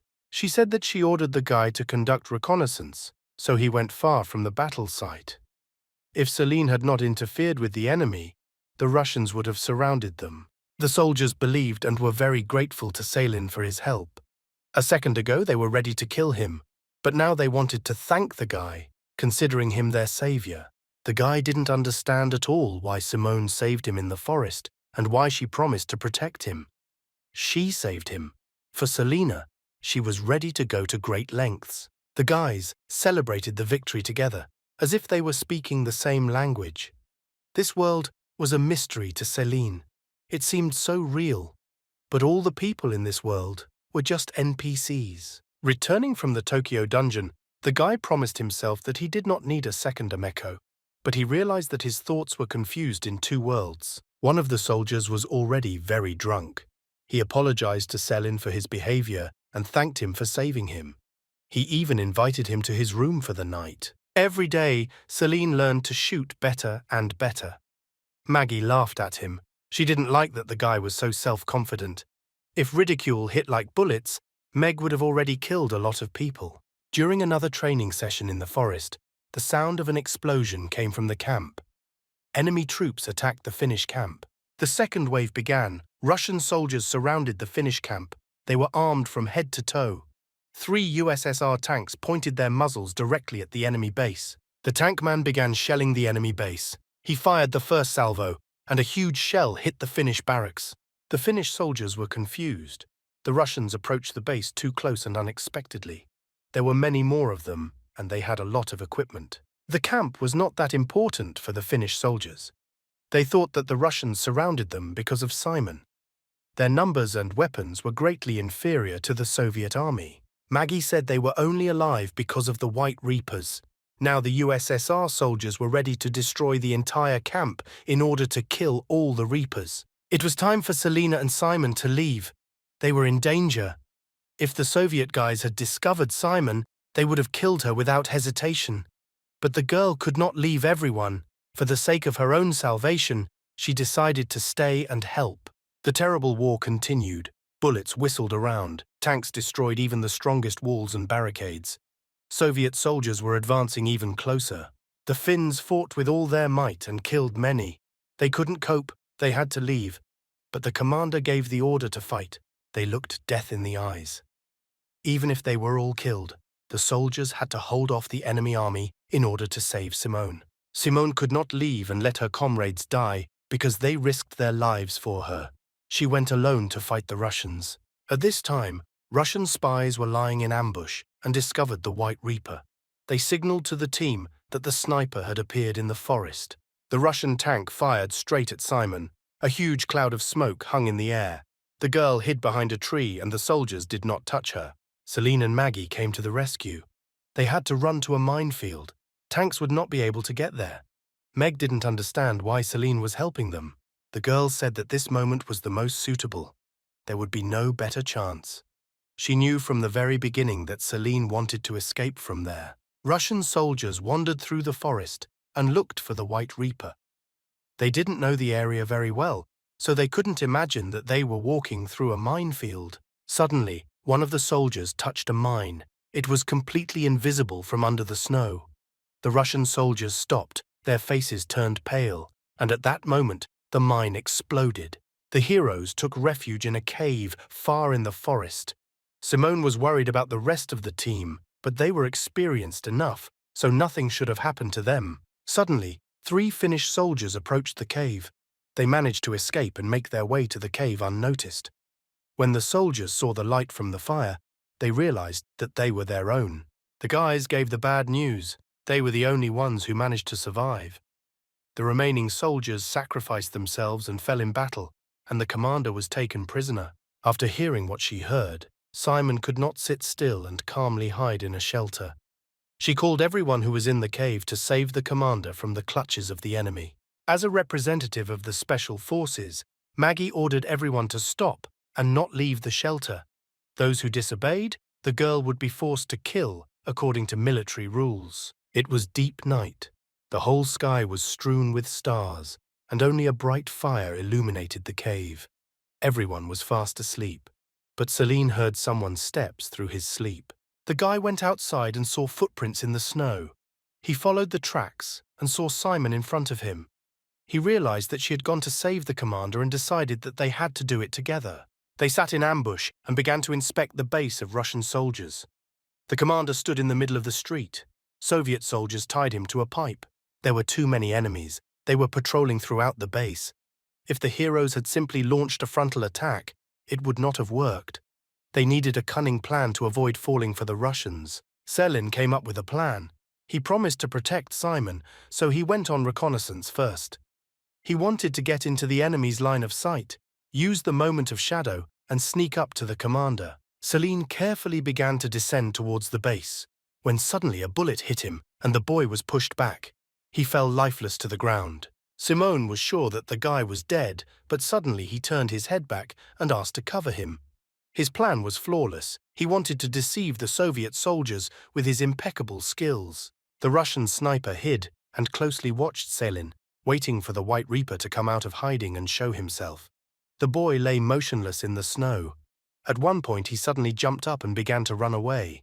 The sniper immediately shot at Selin, giving away his location. He was already at gunpoint with the White Reaper. The girl only had to pull the trigger. Simone was a true professional. She killed with one shot. The girl shot the Russian killer in the head. The enemy was neutralized. Celine took cover behind a tree. The bullet did not kill him. It hit his new game item, which he wore in his bosom. Simon grabbed the guy with her hands and hugged him tightly. She felt some warm feelings for him. The moment Celine fell to the ground, Simone's whole world collapsed before her eyes. The loud sound of a shot attracted the soldiers. Armed guys rose from the base towards the forest. The heroes needed to do something. There was no time to think, and they decided to split up. Simon rushed towards the forest so that the soldiers would notice her and run after her. The opponents rushed after the girl, but she followed her plan. The soldiers were advancing closer and closer. There were many of them, and they were ready to shoot Simon at that very second. The girl threw a grenade onto a tree and hid behind the tree.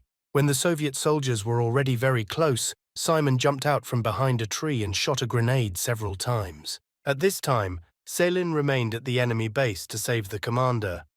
He heard the sound of gunfire in the forest and was worried about the girl, but he didn't have time for that. When all the soldiers ran after Simon, the guy had to act quickly. The boy jumped out of the ambush and untied the rope from the commander's hands. The man was severely emaciated. His clothes were covered in blood, and there were bruises and abrasions on his face. The Finnish soldiers could return at any moment. The heroes needed to get out of there as soon as possible, but the commander could barely move his legs. Suddenly Celine stopped. A huge iron monster stood in front of them. The armored fighting vehicle aimed its cannon directly at the heroes. The tank's huge wheels turned it forward. The commander could hardly stand on his feet, so Celine found himself in a hopeless situation. They had no time to think, and the commander ordered the boy to flee alone. A true commander of his army was always ready to give his life for a soldier. The tank's gun turned completely towards the heroes. Celine was so scared that he did not move. He could not leave the man to die. At that moment, the tank exploded and someone's scream was heard. Miss Maggie and the rest of the Finnish surviving soldiers returned to help. They wanted to destroy the Russian cannon. Finnish soldiers fired machine guns and threw grenades, and there was chaos all around. It was no longer safe to stay here.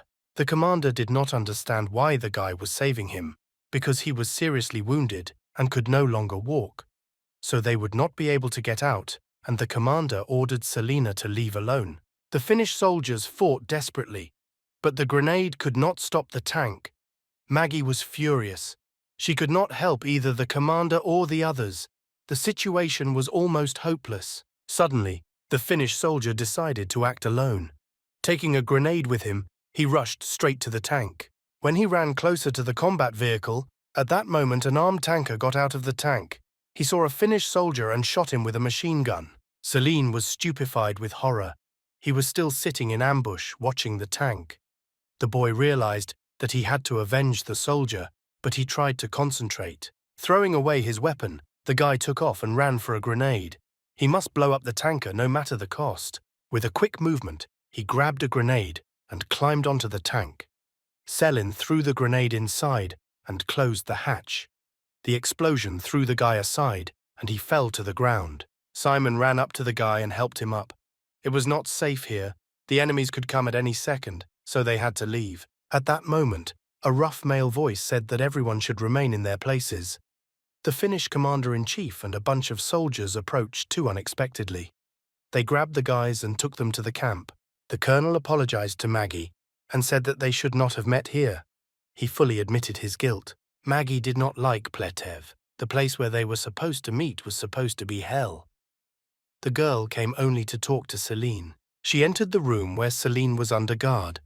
She told him that Simone was safe so that the guy would not worry. Celine was angry and did not understand why he was locked in this house. The test was different from others, and he did not understand what situation he was in. In reality, Miss Maggie was a Finnish intelligence officer undercover as a doctor. She asked Selin if he knew why they were fighting a war that they would ultimately lose. Celine believed that this war was like a fight in childhood. They entered into battle so as not to seem like a coward. Forces capable of bringing the Soviet army to such a state would be recognized as a historical miracle. When the war began, the whole world knew that Finland was powerless against the Soviet army. So Maggie, Pletev, and 2 others began a military operation. Throughout the country, they looked for elite soldiers with the best combat performance, took control of them, and sent them to another battlefield. They then trained the boys to be invincible soldiers who were able to fight in any conditions. Only thanks to these fighters, the Finnish army was able to resist the Russians. The whole country knew them and admired them. For ordinary soldiers, they were gods. They were one person with one name, White Reaper, Simon Hay. Finland can cope with defeat, but if the truth is revealed, it will not be able to cope with these lies. If one day Simon can become one man, then there will be one Simon. Pletev was seriously wounded and revealed his identity to the international media in the hospital. In this way, he received the best treatment and was able to survive.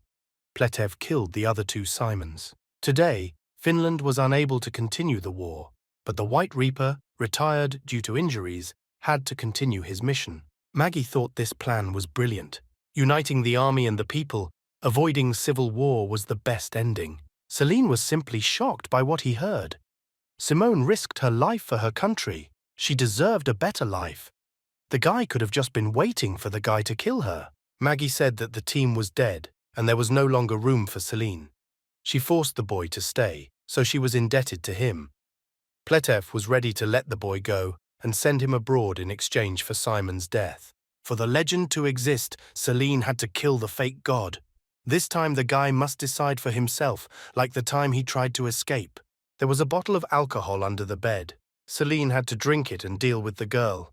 His face immediately turned stony. He would have become a traitor if he had killed her. The guy would never forgive himself for this. The colonel was unhappy. He did not fully trust Maggie and was afraid that she might pull off some kind of plan. People like Pletev had to be very careful. Finnish soldiers brought the boy to the hospital where Simon was lying. They gave him a gun and ordered him to kill the girl. Simone was resting calmly when suddenly the door opened and Celine walked towards the girl with confident steps. Gritting his teeth, Celine pointed the gun at Simone. The girl said that she didn't like killing people, but she needed to fight. She would be glad if Celine killed her because she was destined to die anyway. From the very beginning, Celine promised to protect the girl. He did not intend to kill her. A bottle of alcohol was waiting for him under the bed, but the boy realized that there was something wrong. Soldiers guarded the hospital. The wind became stronger. Half an hour later, Celine still had not left the building. The soldiers did not panic. The entire area was under guard, and the guys would not have been able to escape even if they had wings. After some time, Finnish soldiers heard strange sounds coming from the hospital. They decided to check if anything had happened. When they went inside, they saw that there was no one in the room. The bed was moved to the side, and the soldiers saw a hatch in the floor. Celine and Simon escaped through the hatch. It was a secret military move for an emergency. Maggie had a plan, and she was truly an amazing woman. When Pletev found out about all this, he was simply furious. He said that even the daughter of a lieutenant general did not have the right to such actions. The colonel had no soul. Life made him a heartless and cold-blooded commander-in-chief of the Finnish army.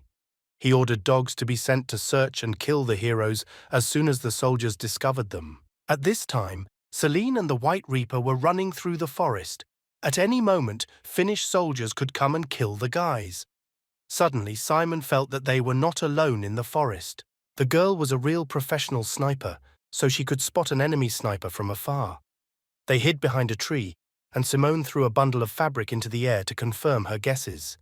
The sniper revealed himself and shot at the package. At that same second, Simon jumped out from behind a tree and shot the enemy. The girl was very strong and invulnerable. She had been taught these skills for years. Celine ran up to the girl. He was very worried about her, but she pushed him aside with a scream. She knew that the sniper was not the only one lying in ambush in the forest. Not far from there, 2 Finnish soldiers were hiding. They were already holding the guys at gunpoint. Simone not only revealed them, but also predicted their next move. Simon was slightly wounded in the arm. The bullet went tangentially.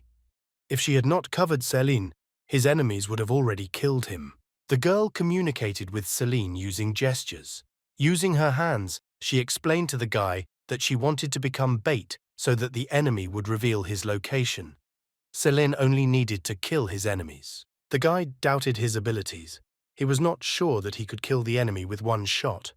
He was not as strong as Simon, but he decided to gather his strength. Focusing on victory, Simon took off and ran straight towards the enemy. At that moment, a soldier noticed her and shot her. The girl fell lifelessly to the ground. Celine saw the soldier's location and shot at him, but hit him in the shoulder. Seeing that Simon was lying motionless, he could not stand it and ran to her without fear of death. Everything turned out to be much more complicated than the guy thought. The soldier shot at him, and the boy was thrown to the side. A Finnish sniper came down from the forest. He received orders to kill the deserter and spy and take the name tag. The guys made the 3 soldiers work hard. The soldier thought he had killed the boy, but Celine only pretended to be dead. If the guy had continued to lie there, the soldier would not have revealed him and would have left after killing Simon. Since the boy began his ordeal, many things have happened to him. His entire gaming life flashed before his eyes. Celine remembered his NPC friends who taught him self-control, and the beautiful Ameko made his heart beat faster. To complete the mission, sacrificing these NPCs was normal, but the guy couldn't do that. After all that surviving in the caves had taught him, he couldn't let Simone die in front of him. He remembered who he really was. His eyes became bloodshot and the boy felt incredible strength within himself. Celine rose to his feet and pointed the cannon at the soldier. 2 months later, Celine and Simon were living in a small house by the river. There were beautiful green forests and meadows all around. It was a hot summer. The sun was gently warming. Simone grew vegetables and grapes, and Celine went fishing. Now there was finally peace in their lives. The 2 of them were enjoying life. It was a beautiful, quiet evening. The wood was crackling in the fireplace, and the warmth warmed the whole house. Simone prepared dinner, but the guy didn't eat at all. He had to leave today. Night came. The girl was very tired and went to bed. When she was already fast asleep, Celine kissed her and walked away. Tears flowed from the girl's eyes. The deadline to complete the mission has been reached. The Mannerheim line was cleared, the 3rd stage of the game was completed, and Celine returned to the real world. The guy ended up at the bar as usual. All players returned happy after completing missions, but Celine returned with a sad face every time. The barmaid congratulated the boy on completing another stage and gave him a glass of water. She said the auction for players would begin soon. The girl gave Selena a gaming tablet. After the third game, the ability to exchange points was unlocked. Based on the name in the game, points could be exchanged for items on the official website. It was possible to spend fewer points on high-demand items at the auction than on the official website. You could also put up your unnecessary items for points. The auction was the best opportunity to manage resources for leveling up, and you only needed 1 point to participate. Celine was not interested in this. After the last test, he completely lost his common sense and wanted to quit the game. The barmaid thought the guy was crazy. Many could only dream of taking part in this game. She said that by giving away all her items and points, all memories of the game would be deleted. Celine did not say anything and left the bar. He spent 3 months in the game, but only a couple of hours passed in real life. Once the dungeon was completed, all the people he met and all the trials he went through were like echoes of the past, as if all this had never happened. The guy could not separate reality from the game world. He wandered along the street and could not come to his senses. His life will never be the same again. A homeless man was sitting in an alley, and next to him a little boy was enjoying a piece of bread. Suddenly, the wall above their heads seemed to melt and began to suck in the man. The stranger begged for help, and Celine began to pull him out of the trap. This magical thing was much stronger than the 2 boys. It was heading straight towards them. There was no choice. The hero had to use the moment of shadow. There were no failed missions or punishments in the real world. The incredible thing from the wall completely took the unfamiliar man with it. The little boy wanted to save his father, but Celine held his hand tightly. It was already too late. The man no longer screamed or moved. The monster crawled back into the wall. Celine took the boy to the police where they could take care of him. The police girl didn't believe the story about the wall eating people. She believed that due to long wanderings on the street, the homeless boy had mental problems. Even in the real world, Celine could not rest from the monsters. He called Kronos and told him about the magical wall that ate a man before his eyes. The old man told him that these were some kind of magical creatures. He was very busy playing a board game with the other gods of the earth, so he promised to talk about the monster later. From the very beginning, Celine wanted to reveal the truth of this world and look at another life. Even if the gaming experience was just an illusion, the guy considered all the tests to be real and did not want to lose all the memories and experiences. If not for the magical shadow, the mysterious monster from the wall would have swallowed the guy whole, like a poor homeless man. Without hesitation, Celine decided that he should continue the game and went into the bar. The barmaid didn't expect to see the guy again. She thought he was ready to quit the game. The girl said that they could only play once a month. The guy didn't come to play in the dungeon. He asked the barmaid to tell her how she could get to the auction and gave her 1 point. The barmaid handed Selena a cocktail. It was an invitation card. The auction was also a game dungeon, but it was a different kind of mission. The guy found himself in a new place. There were many players like him around. In this dungeon, an hour in real time was equal to 4 hours in-game. Suddenly, someone touched Celine's back. The plump boy was wearing a shirt and a bow tie. It was Ding Shi. He was engaged in the glasses trade. Ding Shi kindly escorted the guy forward to introduce Fu Lu to the Chamber of Commerce and fill him in on the details of the auction. Celine followed him, but realized that he needed to be careful with this boy. He looked like someone who cheats newbies. This auction was a Tier B item. If purchased, the hero's power would increase significantly. The price of Level B items should not be very high. Ding Shi considered himself a real pro. He had been trading glasses for quite a long time. Players pawned an item from him. He gave them a certain amount of points. He knew almost nothing about auctions, so he pondered Ding Xing's words for a long time. The hero had more playing time than other players. He thought that the other players didn't have that many points to pay for 3 dungeons. Celine remembered that he had a game item in stock. If the Moresby bone were put up for auction, there would be an opportunity to get a Level B item. The guy refused the services of the merchant. He needed to cope with this task himself. Ding Shi was quite decisive and immediately attacked the other auction guests. The auction began. All the seats in the hall were occupied, and the strongest players came to the event. Pure water of the Ganges River.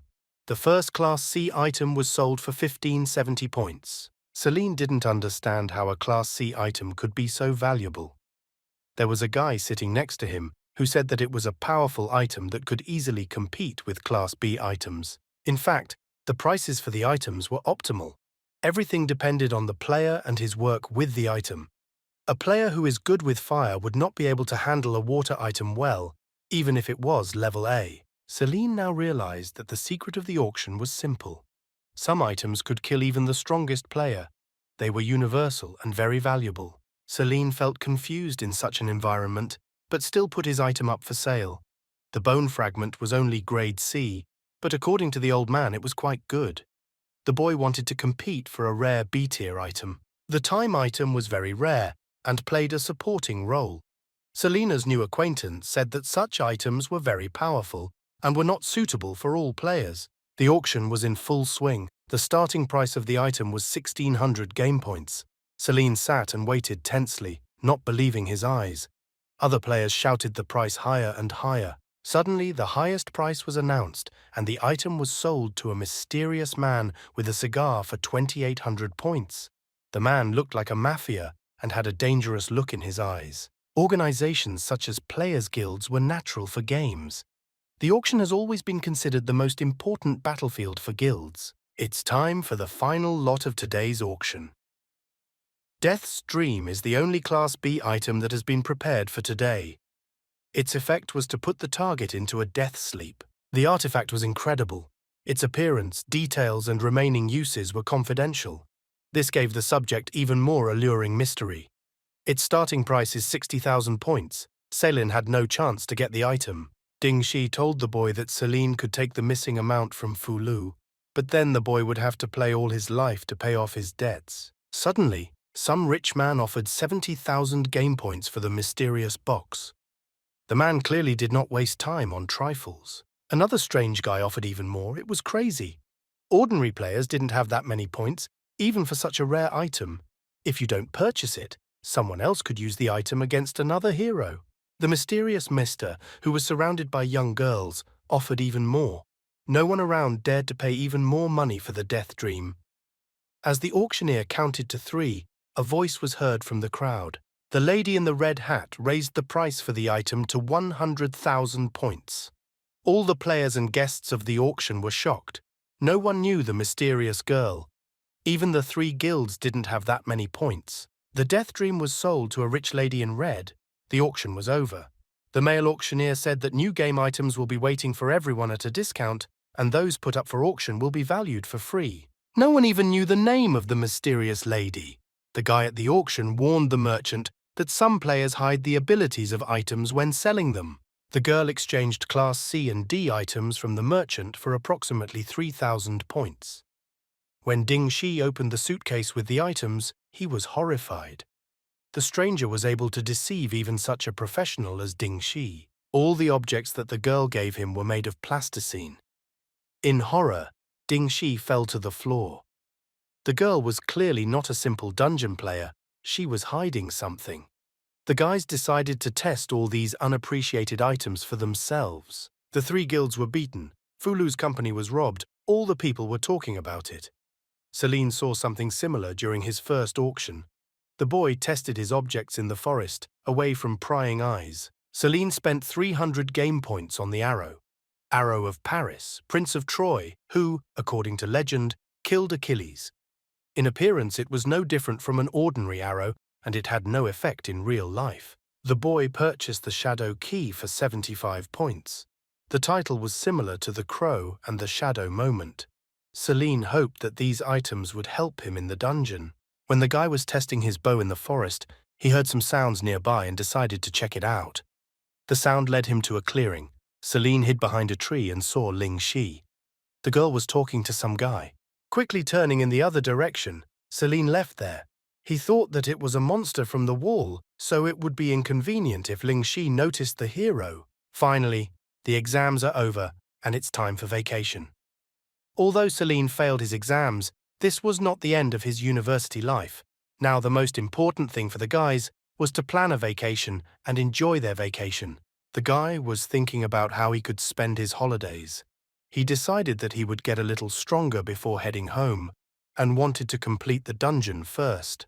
When Celine returned to the bar again, the barmaid could not forget that just recently he wanted to quit the game. But the boy just wanted to quickly get to grips with the game this month so that he could enjoy the new year in peace. The barmaid gave him a cocktail to transport him to another world. Holding his breath, Celine drank it in one gulp to confirm his identity. The game began. Celine found himself in the Black Sails dungeon. His task was to establish a base in Nassau and create his own army. The boy did not understand where he was. He was dressed like a cabin boy. At the same moment, the enraged pirate waved his saber. He wanted to cut off the boy's head. Celine did not expect this at all. The game was dangerous from the very first seconds. The pirate was very aggressive. He attacked the guy, waving his long saber in all directions. The hero was unarmed. He could not defeat the man with his bare hands, so Celine dodged the pirate's blows. When the pirate once again swung his saber with all his might, the boy decided to use the help of the shadow key. The pirate was perplexed. The guy disappeared before his eyes and seemed to have fallen through the ground. The effect of the shadow key made the boy invisible, and buying time, Celine grabbed a knife and plunged it straight into the enemy's throat. The nasty pirate fell dead, and Celine realized that he was on a pirate ship. This time, the chosen test was very difficult. Too much time was allocated for this test, and Celine realized that he needed to stay in this cave for 10 years. Another cabin boy who lived on the ship was afraid of Selena. This ship was captured by pirates, and the guy killed their man. The young boy swore that he would not tell anyone about this. He ordered the cabin boy to help and throw the pirate's body overboard. Suddenly, the hero heard voices on the deck, and at that moment a pirate burst into the room. Celine pretended to beat the young sailor. He said he was hungry and came to the kitchen looking for food. Everyone on the ship had already surrendered, and the pirate ordered the guys to go up on deck and wait for further instructions from the captain. The pirate noticed that the ship really had a lot of supplies and food. Full barrels of dried fish filled almost all the space in the ship's kitchen. The dirty pirates were merciless. They were not afraid to face their fears. The strong guys ordered the sailors to kneel down and not move. At any moment, they were ready to tear the head off the shoulders of any of the harmless sailors. Celine hid a corpse in a barrel of fish. If the pirate had noticed this, he would have killed the guy at that very moment. The guy left several wounds on the back and stomach of the corpse to remove suspicion from himself. One of the pirates, the helmsman, was in charge. He said the ship was now theirs. From a humanitarian point of view, the sailors were allowed to leave the ship on a lifeboat, and perhaps other ships would have noticed them. It was madness. The pirate was sending them to certain death. The captain of the ship was unhappy and asked the pirates for mercy, but was immediately shot by the helmsman from a cannon. The sailors had only one choice. The pirates needed a volunteer as a doctor, carpenter, or cook. There were only 3 vacant places.